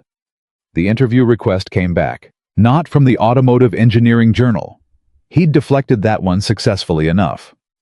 This one came from a reporter named Joelle Marsh, who wrote for a national technology publication with a readership that Caleb understood to be significantly larger than the industry press. She had been at the Thursday event. She had been in the third row, and he'd noticed her the way he noticed most things in a room, not conspicuously just filed away, in the part of his mind that tracked details as a matter of habit. She called his shop on a Friday morning 3 days after the event. Mr. Brooks, I'd like to be straightforward with you. I'm not interested in writing a story about Hayes Automotive's press event. I'm interested in writing a story about you. He was sorting through a parts order when she called checking items against an invoice, and he kept sorting while he listened. What kind of story? Your story, the shop, the 11 years, Project Horizon. What it means that the man who conceptually built one of the most sophisticated EV systems in the country has spent the last decade fixing cars in the south side of Chicago. I've been doing a lot more than fixing cars. I know. That's the story. He set down the invoice. Ms. Marsh, I appreciate the call. I'm going to tell you the same thing I told the Journal. I'm not looking for coverage. Can I ask why? Because I spent 11 years not being in any story. I found that I liked it, Mr. Brooks. Her voice was patient, unhurried, a quality that told him she'd been doing this long enough to know that the first no wasn't always the last word. The reason you ended up invisible for 11 years is that someone else controlled the narrative about where the technology came from. They weren't in the story either, your story, but they were shaping it. The absence of your name in the record wasn't neutral. It was active. He stopped. That was well put. He didn't want to give her the satisfaction of saying so, but it was well put. The way I see it, she continued, you have two options. You can stay out of the story, in which case someone else will write it probably less accurately than I would because they won't have your input. Or you can shape it yourself, which is what you never had the chance to do the first time. He walked to the back of the shop, sat down on the stool near the workbench, looked at the wall where he'd tacked up a photograph of Lily from her first day of middle school, grinning backpack nearly as big as she was, braces she'd hated and he'd thought were endearing. "I don't want a story that's about what was done to me," he said. "Then tell me what you want it to be about." "The work." "Define the work." "Figuring out what a machine is actually telling you instead of what you expect it to say. Doing it right even when nobody's looking. Charging a fair price and meaning it." He paused. "Teaching the next generation how to do the same." Silence on the line for a moment. "That's a story I would be proud to write," Joelle Marsh said. "And I give you my word that's the story I'll write. But I need to hear it from you, not from documents." He looked at the photograph of Lily for another moment. "One conversation," he said. "In person, at my shop. You see the work first, then we talk. And I read the piece before it publishes." A brief pause. "The reading before publishing, that's not usually." "Then we're done." A longer pause. "Agreed," she said. Joelle Marsh came to the shop on a Tuesday afternoon, right after Lily got home from school, which meant Lily was in the office doing homework and keeping one ear very deliberately tuned to everything happening on the shop floor. Joelle was tall. Natural hair. A small recorder she kept visible on the workbench between them the whole time as a signal of transparency. She had a notepad too, but she barely looked at it. She watched. She watched the way he moved around the vehicles, the way he talked to the parts, the way he explained things, not to her, but to the machine first, and then translated for the human in the room. She watched him when a woman named Carol drove in halfway through their session, a regular late 50s, a Hyundai Sonata that needed a belt replacement, and Caleb stopped everything. Greeted Carol by name, asked about her granddaughter by name, and talked her through what the repair would cost, and why, and how long it would take, with the patience and specificity of a man who understood that his customers weren't just managing cars. They were managing limited budgets and the anxiety that came with not fully understanding the machines their lives depended on. When Carol left to wait at the coffee shop down the block, Joelle was very quiet for a moment. Then, "You do that with everyone." "Do what?" "Learn them. Actually learn who they are. Hard to fix what someone needs if you don't know who they are." He picked up the belt he'd pulled from inventory. "The car's part of the picture. The person is the rest of it." Joelle wrote something in her notepad. He noticed she'd barely written anything until that moment. They talked for 2 hours after the shop work was done, after Carol had come back and gotten her car, and thanked him, and driven away, after Marcus's afternoon call, to confirm parts for tomorrow's delivery. After Lily had appeared in this doorway, once looked at Joelle with a very direct appraisal, decided something internally, and disappeared back into the office. Joelle asked good questions. Not the questions he'd expected, not the grievance questions, not the injustice timeline questions. She asked about his process. She asked what he listened for when an engine was wrong. She asked about the moment the cascade logic concept had first occurred to him. She asked about Lily not intrusively, just acknowledging that the shop and the raising of a daughter alone were part of the same story. When she asked about Lily, he was careful. "My daughter is not part of this story." "I understand. I'm asking about your experience as a father, not hers." He thought about that distinction. "Raising her alone made me better at the work," he said finally. "Not in the way people might assume, not because it made me work harder or sacrifice more. Because she asked me to explain things. From the time she could talk, she asked me why and how and what does that mean. And if you can't explain what you know to a 6-year-old, you don't know it as well as you think you do." Joelle looked up from her notepad. "She made you a better teacher. She made me a better thinker, which made me a better teacher, which made me a better engineer." He leaned against the workbench. "The knowledge isn't in a straight line. It bends back on itself. The more ways you have to explain something, the more ways you have to understand it." The recorder sat between them, its small red light steady. "Last question," Joelle said. "When you walked out of Meridian Tech in 2012, when you made the choice to leave rather than fight, Do you think you made the right decision?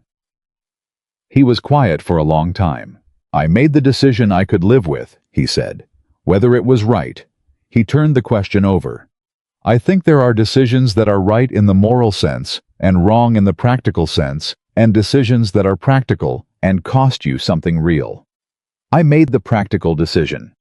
I found a way to keep doing the work I loved in a space that was completely mine. Nobody could take credit for what I did here because everything I did here had my name on it before I even started.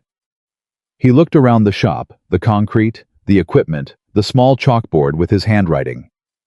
What I lost is what I can't calculate. What other people lost, younger engineers who never got to learn from those early years of my work, who never knew that certain ideas had a certain origin. That's the part that still costs me something. Joelle Marsh closed her notepad. Thank you, she said. I mean that. I'll read it before it goes up. You'll have it by Friday. She packed her recorder and her notepad and shook his hand with that same no-nonsense firmness and walked out into the afternoon. Lily appeared in the office doorway approximately 4 seconds later. She's good, Lily said. She's thorough. Same thing. Lily came onto the shop floor and leaned against the wall with her arms crossed. Are you glad you said yes? Ask me when I see what she writes. I'm asking you now. How do you feel? He thought about the 2 hours of conversation.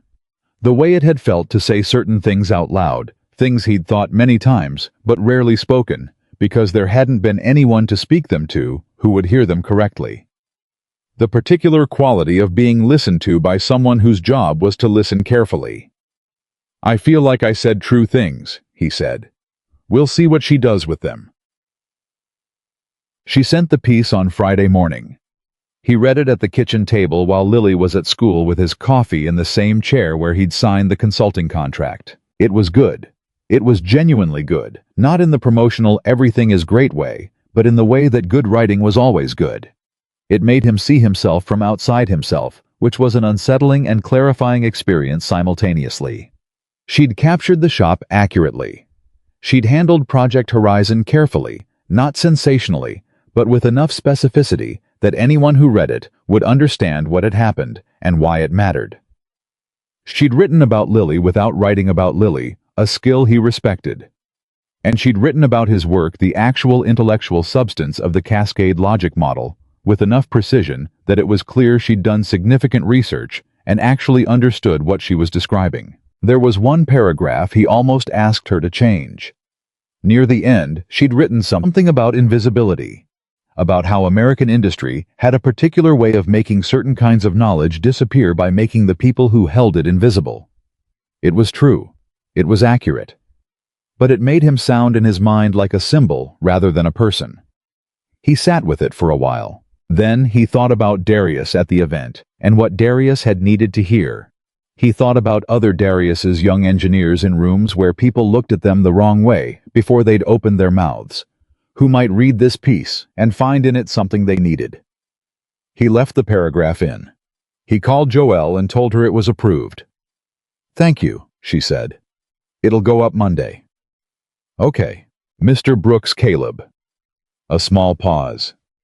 I've been doing this for 19 years. I've written about technology and the people who build it for 19 years. This is one of the most important stories I've covered. I want you to know that. He was quiet for a moment. Just make sure it's accurate, he said. It is. Then it's enough. The piece went up Monday morning at 7 a.m. By noon, Caleb's phone had received 47 messages from numbers he didn't recognize. His shop's email, a Gmail address that usually got parts invoices, and the occasional customer inquiry had received over 200 emails. The Hayes Automotive Communications team called to let him know the article was being widely circulated in engineering and technology circles, and to ask if he needed any support managing incoming requests. He told them he did not. He put his phone in the office drawer, went back to the shop floor, and changed the brake pads on a 2015 Ford Focus, belonging to a high school teacher named Mr. Okonkwo, who coached track and needed his car reliable because he drove 3 of his athletes to practice on days the school bus wasn't running. The brake pads took 40 minutes. When he was done, he went to the office, retrieved his phone, and looked at the messages. Most of them he deleted without responding. Not out of rudeness, because most of them were the kind of message that didn't require a response, the kind that was really just the sender needing to say something, rather than the receiver needing to hear it.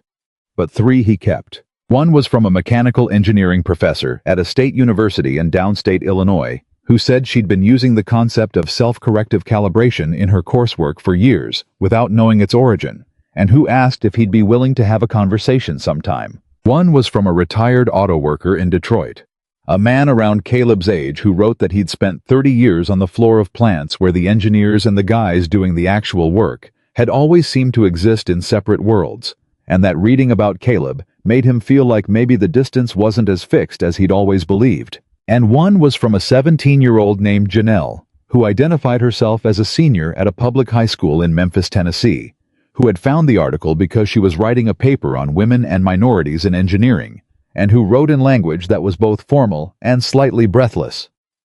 "My dad is a mechanic, and he's the smartest person I know, and everyone has always acted like that's a contradiction. And reading about you made me understand it's not. I want to study engineering. I didn't think I was supposed to." He read that one 3 times. Then he put the phone down, went to the kitchen, stood at the window for a while, and felt something that took him a moment to name.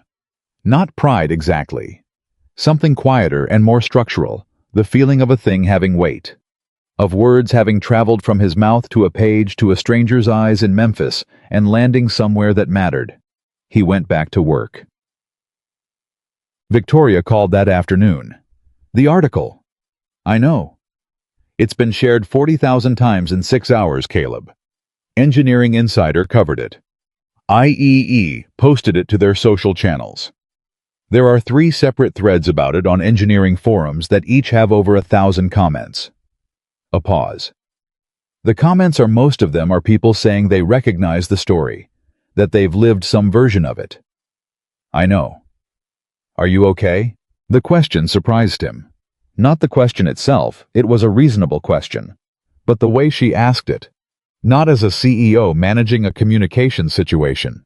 As a person asking another person. "I'm fine," he said. "It's a lot of noise. I'm letting it settle." Smart. A beat. "I want to tell you something. After the article went up, I had 3 conversations today with people on our board and in our executive team. People who pushed back when I originally decided to present the Project Horizon story publicly and said it would create legal exposure and complicate Nathan's situation, and why open a can of worms if we'd already corrected the record privately." She paused. "Every one of those people called me today to say I was right to do it. Not because of the attention, because of what the attention revealed. How many people were sitting in the same position Caleb Brooks was in and had nobody ever say anything?" Caleb was quiet. "I'm not telling you this so you'll feel validated," Victoria continued. "I'm telling you because I think you should know that the thing you asked for, just the truth, just the record, has turned out to be larger than either of us thought." "Truth usually is." She laughed quietly. "Yes, it usually is." After a moment, "Nathan called me this morning." Caleb waited. "He asked me to tell you he read the article. He didn't ask me to convey anything else. Just that he'd read it." "Okay. That's all you want to say about that? What else is there to say?" "I don't know. I thought you might—" "Victoria, Nathan Cole is going to have to work out what he does with what he did. That's not my project. I've got enough of my own." She was quiet for a moment. "Fair enough," she said. "One more thing. We've been approached by 2 universities and a non-profit engineering organization about the consulting work you're doing with us. They've seen the article, and they're asking if you'd be interested in broader engagement speaking mentorship programs, curriculum consultation." A pause. "I told them I'd pass it along, and that any decision was entirely yours."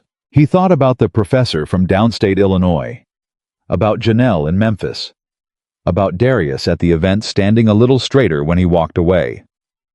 "Tell them I'll think about it," he said. "That's what I told them you'd say." "Am I that predictable?" "You're consistent. There's a difference." He almost smiled. "Good night, Victoria." "Good night, Caleb." The thing nobody warned him about, and that he couldn't have anticipated, was Lily's school. 3 days after the article went up, her history teacher, a young woman named Ms. Fernandez, who Lily liked, and Caleb had met at 2 parent-teacher conferences, sent an email asking if Caleb might be willing to speak to her class about engineering and career paths in STEM. Not because of the article specifically, she wrote, but the article was what had prompted her to think of it. How was going to decline? He had his shop and his consulting and his evenings with Lily, and adding school visits to the calendar felt like a step further into public life than he'd agreed to take. Then Lily came home and said with the careful casualness of someone who had rehearsed their approach, "So Ms. Fernandez emailed you." "She did." "Are you going to do it?"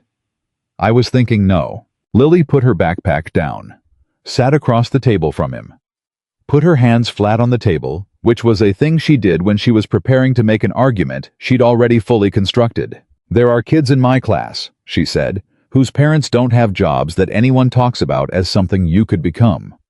Like their parents work, they work hard, but nobody's ever asked them to come talk about what they do, as though it was something worth aspiring to." She met his eyes directly. "You have a chance to walk into that room and be someone who looks like them and comes from where they come from and has done something real. Not something they saw on television. Something real that you built with your hands and your brain in the same place where they live." He looked at his daughter. She looked back. "Also," she said slightly less formally, "I already told 3 people you might come so." He stared at her. "Lily, I was confident. You were presumptuous. Those are sometimes the same thing." He sat back in his chair, looked at her, this person he'd raised, who was somehow at 14 already better at reading what a situation needed than most adults he'd ever met. "1 class," he said. "1 class," she agreed immediately, which told him she'd have taken 2 classes if he'd offered. He went on a Thursday morning 3 weeks later. Lily had requested with great dignity that she be allowed to act like she didn't know him during the visit, which he respected completely. He walked in, and she was sitting in the 3rd row with her notebook open, and the expression of a student who was here to learn, and absolutely had no particular connection to the guest speaker. He talked to them for an hour. Not about Project Horizon, not about Hayes Automotive, not about the article. About listening. About what it meant to hear what a problem was actually telling you instead of what you expected it to say. About the difference between knowing a thing and understanding it.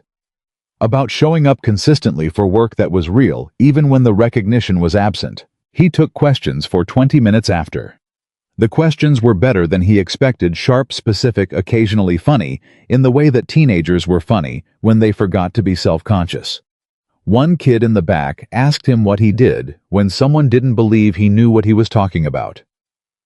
"I fixed the car anyway," Caleb said. "And then it works, and then they know." The class was quiet for a second. Then several people laughed, not mockingly, but with the particular appreciation of an answer that was simpler than expected and somehow more satisfying for it. On the way out, Ms. Fernandez shook his hand and said she hoped he'd come back. He said he'd think about it, which had apparently become his standard response to everything, but which he was increasingly discovering he meant differently. Each time. Sometimes it meant probably not, and sometimes it meant yes, but I need to sit with it, and today it meant something closer to yes, genuinely, if the calendar allows. In the hallway outside the classroom, Lily was waiting. She had apparently excused herself to use the restroom at a strategically convenient moment. "How was that?" she said in the voice of someone asking about an acquaintance's talk they'd attended out of polite interest. "Good, I think." "You were really good," she said, dropping the performance immediately. "Like actually. The kid who asked about people not believing you, did you see his face when you answered? What was his face doing? The thing faces do when something clicks." He walked beside her toward the school's front door. The hallway smelled like floor cleaner and old wood, and the particular brand of institutional air that he associated with every school he'd ever been in, including the ones he'd attended himself in this same city, in a neighborhood not very different from this one. "Dad," Lily said more quietly. "What?" "Mom would have been proud today. She would have—" She stopped, steadied. "She always said you didn't know how to let people see you. That you kept the real thing too far inside. He walked beside his daughter and felt the weight of that, the way you feel the weight of something that is both a wound and a truth. She wasn't wrong, he said. She was usually right. Lily looked ahead, not at him, which made it easier for both of them. I think you're getting better at it. The letting people see part. They pushed through the front doors of the school into the cold November air. He thought about the article, about the event, about Darius and Janelle, and the professor from downstate, and the retired auto worker from Detroit. About a room full of teenagers whose faces did the thing faces do when something clicks. Maybe, he said. Lily walked beside him, hands in her pockets, looking forward. Not maybe, she said. Definitely. It was a Saturday in early December when Nathan Cole came to the shop. Not a call first. No warning. Just a car pulling up outside a Hayes automotive model, newer, the kind that cost what it cost, and Nathan getting out and standing on the sidewalk for a moment before walking to the shop door. Caleb was alone. A rare Saturday with no scheduled work. He'd taken it intentionally, planning to reorganize the parts inventory and fix the lighting in the back bay that had been flickering for a month. He saw Nathan through the shop window before Nathan reached the door. He kept working on the inventory. Nathan knocked.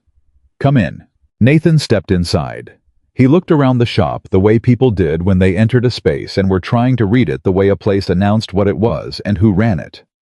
His eyes moved across the workbenches, the chalkboard, the tools arranged with the neat deliberateness of someone who had long since learned that the 10 seconds you spent putting something back properly saved you 5 minutes finding it later. Then his eyes found Caleb. I'm not here to make things more complicated, Nathan said. Okay.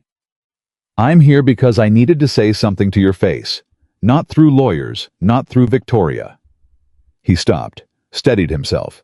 I need to say it directly. Caleb set down the inventory clipboard, turned to face him fully. Nathan looked like a man who had not been sleeping well. Not disheveled.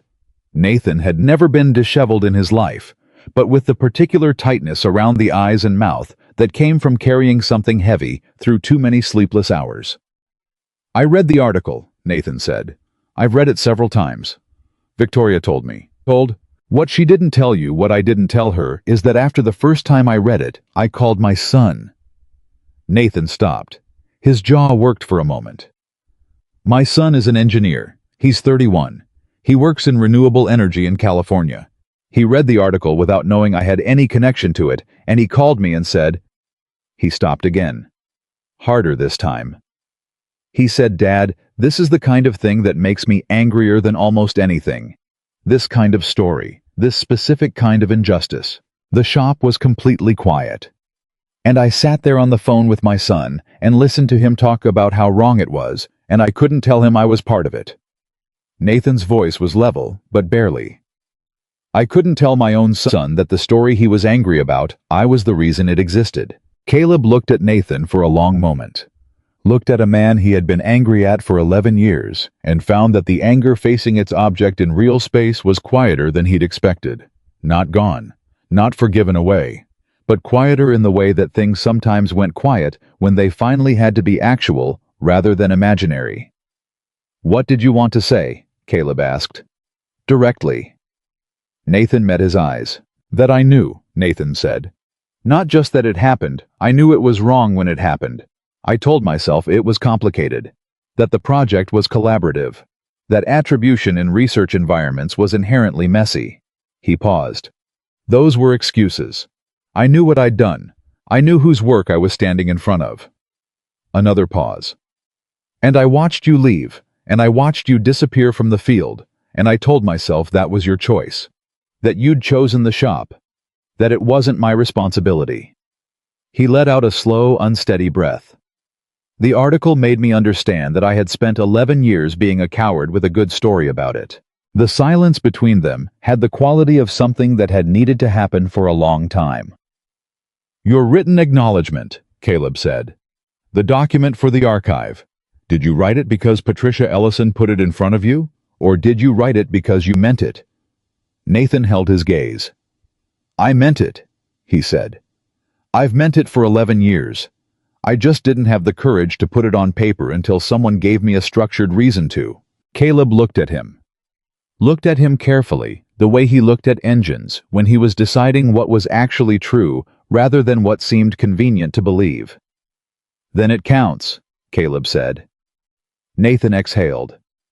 I don't expect you to forgive me, Nathan said. I'm not here asking for that. What are you here asking for? A pause. Nothing.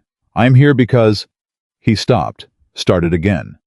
I'm here because you deserve to hear it from me in person, and I've owed you that for 11 years, and I was tired of being the man who owed it and kept not paying it.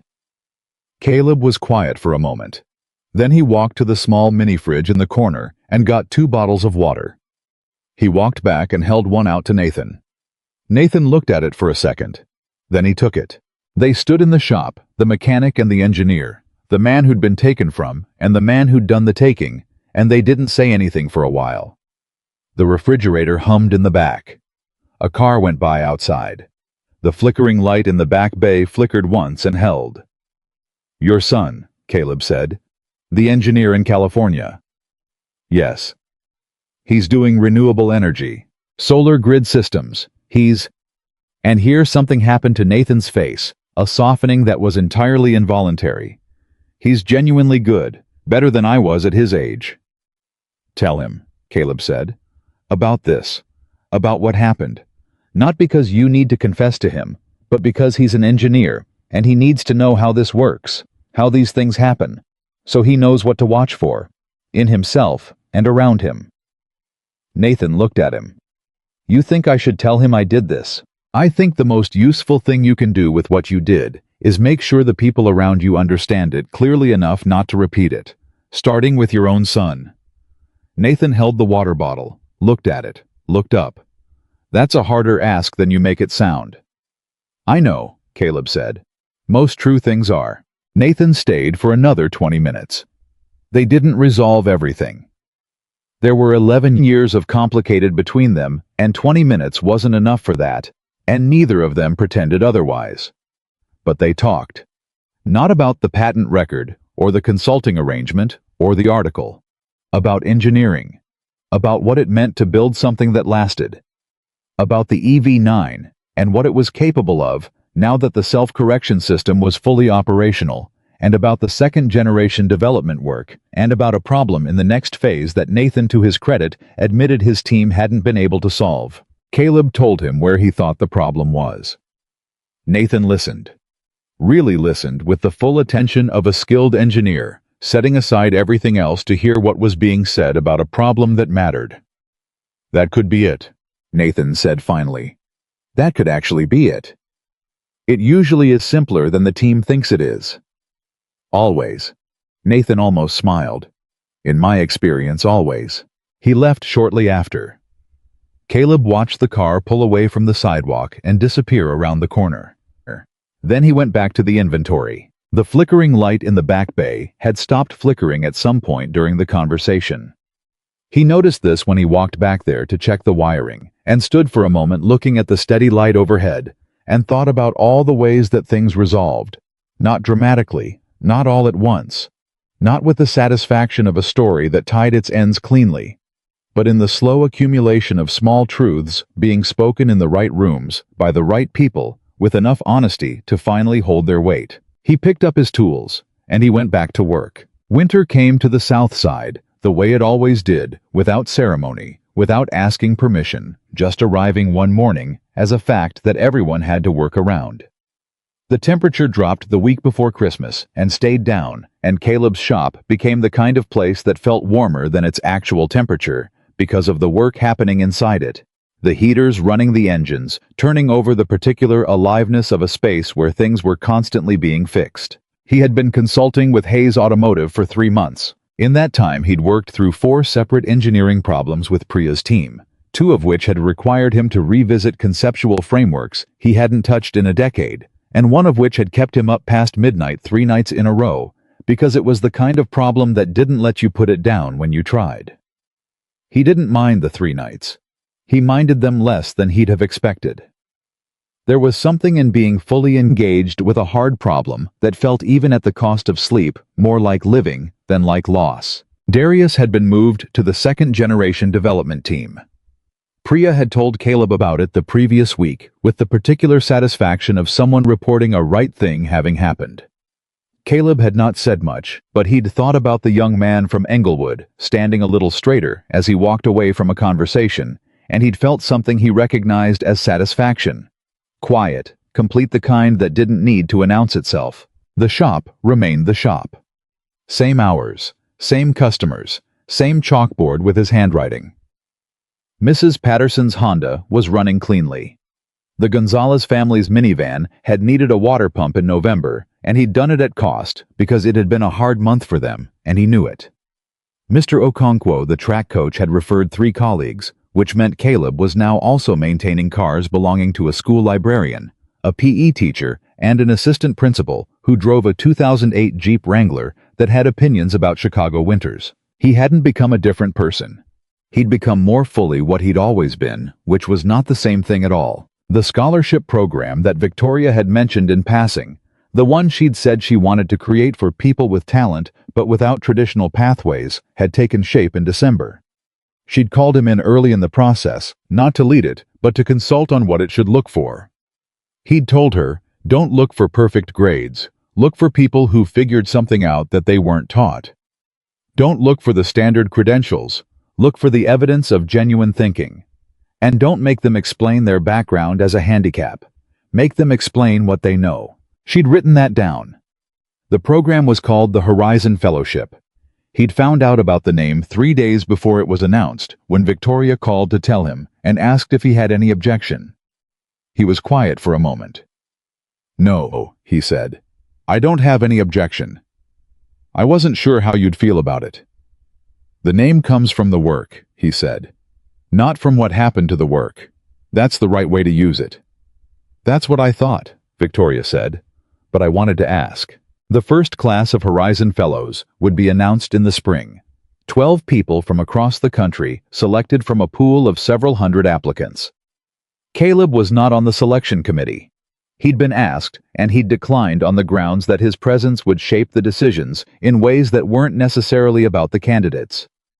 He trusted Victoria's judgment on the selection. What he'd agreed to do was meet with each fellow once they were named a conversation in his shop, wherever it fit in the calendar. Just a conversation. Nothing formal. His toolbox on the bench and the work going on around them, and an hour of talking about what they knew and how they knew it.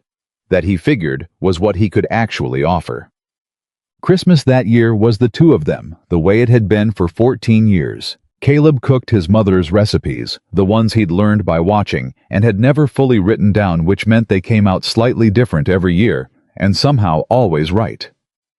Lily set the table and put on music and talked throughout the meal with the ease of someone completely comfortable in their own space, moving from her history project to a book she was reading, to a question about thermodynamics that had occurred to her in the middle of the night, to a story about a friend at school that made Caleb laugh hard enough to set down his fork. After dinner, she brought out a small wrapped box from under the tree. "This is from me," she said. "Not from both of us. Just me." He opened it carefully.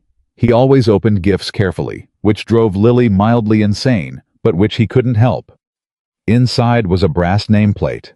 Small, heavy, well-made. Engraved with clean letters, Caleb Brooks, engineer and mechanic. He held it in both hands. "For the shop," Lily said. "For the door, or the desk, wherever you want it." She watched him with those steady eyes. "I had it made at the engraving place on 43rd. The woman there asked me what the person did, and I told her both things, and she said that was unusual, and I said no, it's really not, we've just been trained to think it is." He looked at the nameplate for a long time. Engineer and mechanic. Not one or the other. Not the hierarchy that the world usually insisted on, where one title carried weight and the other carried grease. Both things equal true, occupying the same small rectangle of brass.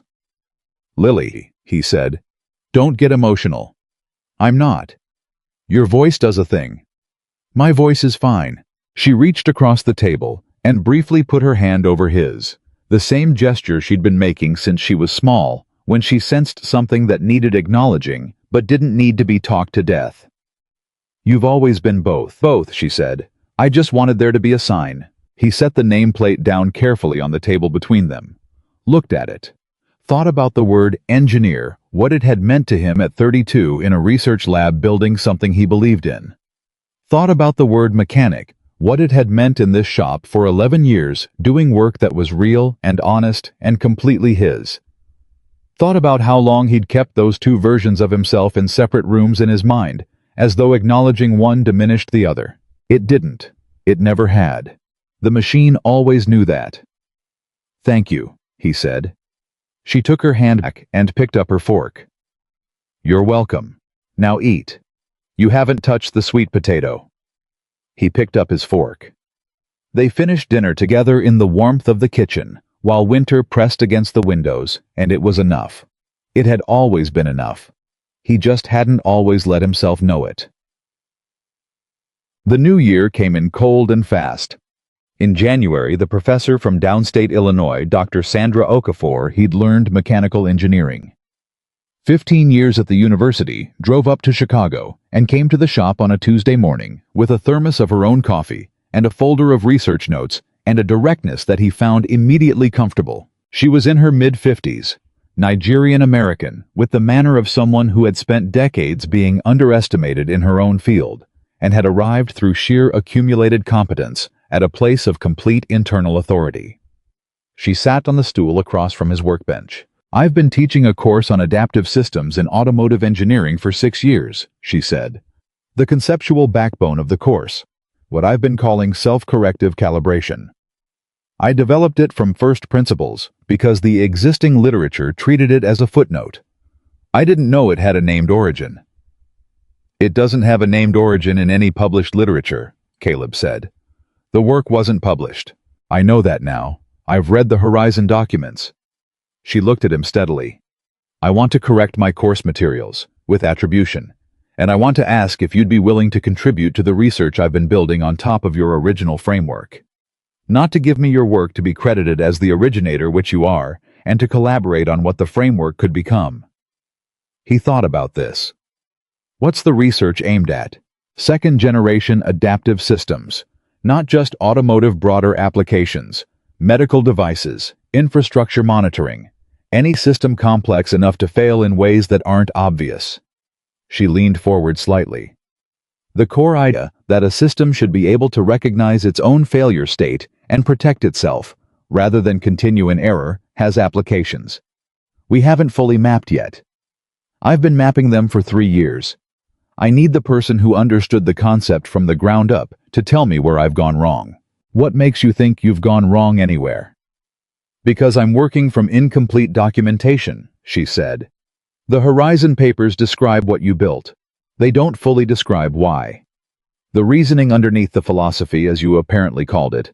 When someone on your current team asked, that's what's missing from the literature. He thought about Priya's face in the elevator the morning of his first consulting session when he'd said that most good engineering decisions are philosophies first.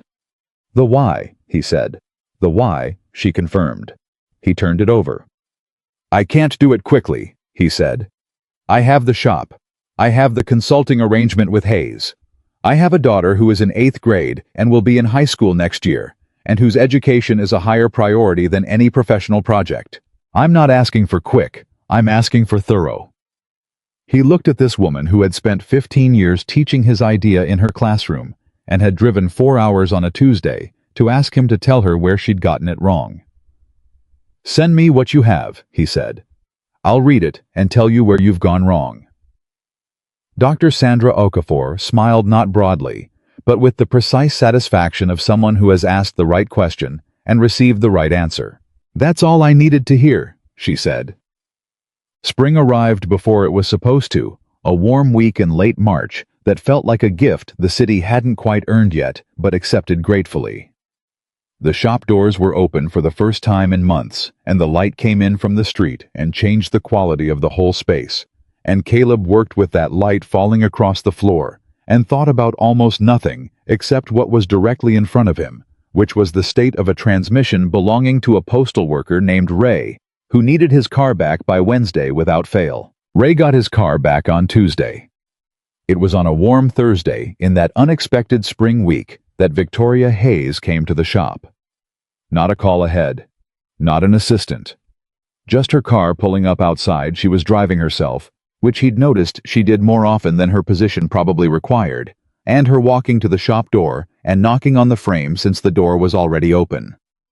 He looked up from the workbench. "You could have called." "I was in the neighborhood. Nobody just happens to be in this neighborhood." She almost smiled. "I had a meeting at the community development office 2 blocks over. They're piloting an EV infrastructure program for the Southside charging station's maintenance training fleet coordination. We're a partner."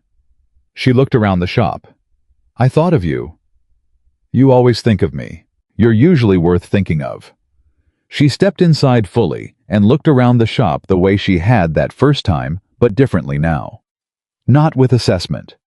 With the particular attention of someone looking at a place that had taken on meaning it didn't have before. "How's the transmission work going?" "Done." "And the consulting?" "Priya found another problem yesterday. I'll look at it next week." The Horizon Fellowship applications closed last Friday. We had 412 applicants. He set down the wrench he was holding. 412. From 38 states. 40% are first-generation college students or beyond. 22% come from skilled trades backgrounds, mechanics, electricians, machinists. People who know how to make things work, but never had a pathway into the formal engineering world. She met his eyes. "Because you were in the article. Because people read about you and believed a path existed." He was quiet for a while. He thought about Janelle in Memphis, the 17-year-old who had written that her father was a mechanic, and everyone had acted like that was a contradiction with intelligence. He thought about whether Janelle had applied. He thought about the 412 people who had filled out a form because they'd read about a man in a worn jacket who charged $899 and turned out to know more than a room full of engineers in expensive suits. "When do the fellows get announced?" he said. "April 15th. The selection committee meets next week." A pause. "There are 3 applications I want you to read before the committee meets. Not to choose, just to read. I think you should know these particular people exist. Send them to me." She nodded. Then she looked at him with the directness that had characterized every real conversation they'd had.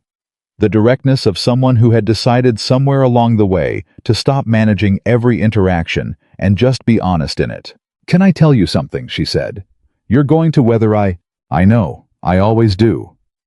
She looked at the nameplate on the edge of his desk. He'd put it there after Christmas, propped against the wall, visible from the shop floor. Caleb Brooks, engineer and mechanic. Her eyes stayed on it for a moment. "When I started this company, I had a version of what I believed success looked like. It involved metrics and market position, and the particular satisfaction of being the person who builds what everyone else only imagined." She looked back at him. "I still believe in that. I still work for that every day. But something has changed this year in how I understand what I'm building and why." He waited. "The EV9 works because of a system designed to know when it's wrong," she said. "You built that system. The philosophy underneath it, the honesty built into the machine. I've been thinking about what it would mean to run a company on that principle. Not just the engineering, the whole thing. Designed from the ground up to recognize its own failure states and correct them rather than continue in error." He looked at her. "Most companies aren't built that way," he said. "No. Most companies are built to maintain the appearance of correctness as long as possible. To override the failure signal and keep going." She held his gaze. "I don't want to run that company. I want to run the one that knows when it's wrong." He thought about what that would actually require. The specific difficulty of it, not the aspiration, but the daily practice. The 10,000 moments where the easier thing was to keep going, and the harder thing was to stop and say, "This isn't right. We have to fix it." "That's harder than building the car," he said. "I know. And you'll get it wrong sometimes. The system will override itself. People will find reasons to continue in error because stopping is expensive." "I know that too. So why are you telling me?" She was quiet for a moment. "Because you're the person who built the concept," she said. "And because I think you should know that it's being used. Not just in the engineering. The whole idea is being used by people who are trying to do better work than they've done before. She looked at him steadily. You built something that teaches machines to be honest. I'm trying to learn from it. The shop was quiet around them, the good quiet of a space at rest, between work full of the residue of things done and the anticipation of things still to do. Caleb looked at Victoria Hayes, this woman who had laughed at his estimate and then apologized for it, and then done the harder work of actually changing something in herself, and felt the complicated weight of the year between that moment and this one. Let me know, he said, when you get it wrong. The company, the philosophy, whatever. Let me know and I'll tell you where to look. She looked at him for a moment. Is that an offer? It's what I do, he said. I find where the system is wrong. I fix what everyone else missed. For $899. For $899, and whatever else the work actually costs. She nodded, and this time the smile was full unguarded, the real version. I'll hold you to that, she said. She left the way she'd come on her own. No assistant, no driver. Just a woman walking back to her car and driving herself wherever she was going next. He watched her go, then turned back to the workbench. He picked up the wrench. He thought about Lily, who would be home from school in 2 hours, and would have opinions about dinner and questions about thermodynamics and something to say about a book she was reading that would be sharper than most people twice her age. I thought about Dr. Sandra Okafor's research notes, which he'd been reading in the evenings, and which had gone wrong in exactly 3 places, and right in 7 others, which was a better ratio than most people managed. He thought about 412 people who had filled out an application because they believed a path existed. I thought about the EV9 somewhere in the city, right now moving through traffic, its self-correction system, running quiet and steady, underneath everything doing exactly what it was designed to do, recognizing failure before it became catastrophe, protecting the whole from the errors of any single part, built from the ground up on the principle that a machine should always know the truth about itself. I thought about being 32 years old alone in a lab at 2 in the morning, writing down an idea because the idea was true and the truth needed to exist somewhere on paper. He thought about the shop. About 11 years of real work, honest prices, the teachers and the delivery drivers, and the retired women on fixed incomes who needed someone who actually knew what they were doing. He thought about his name on a nameplate, on a patent record, on a presentation slide in a room full of engineers, on 11 documents in an archive that had existed quietly correctly for 15 years, waiting for someone to finally look. He thought about Lily on that first morning, 14 years old, sitting at the breakfast table, watching him stir already sweetened coffee, saying, "Whatever happened before, that was before." She had been right, not because the before didn't matter. Not because the injustice dissolved. Not because the years of invisibility became retroactively comfortable to have lived through. But because the work was the work. It had always been the work. And the work done correctly and completely and without compromise had a weight to it that no misattribution could fully lift, and no belated recognition fully completed. It was his. It had always been his. The nameplate said so.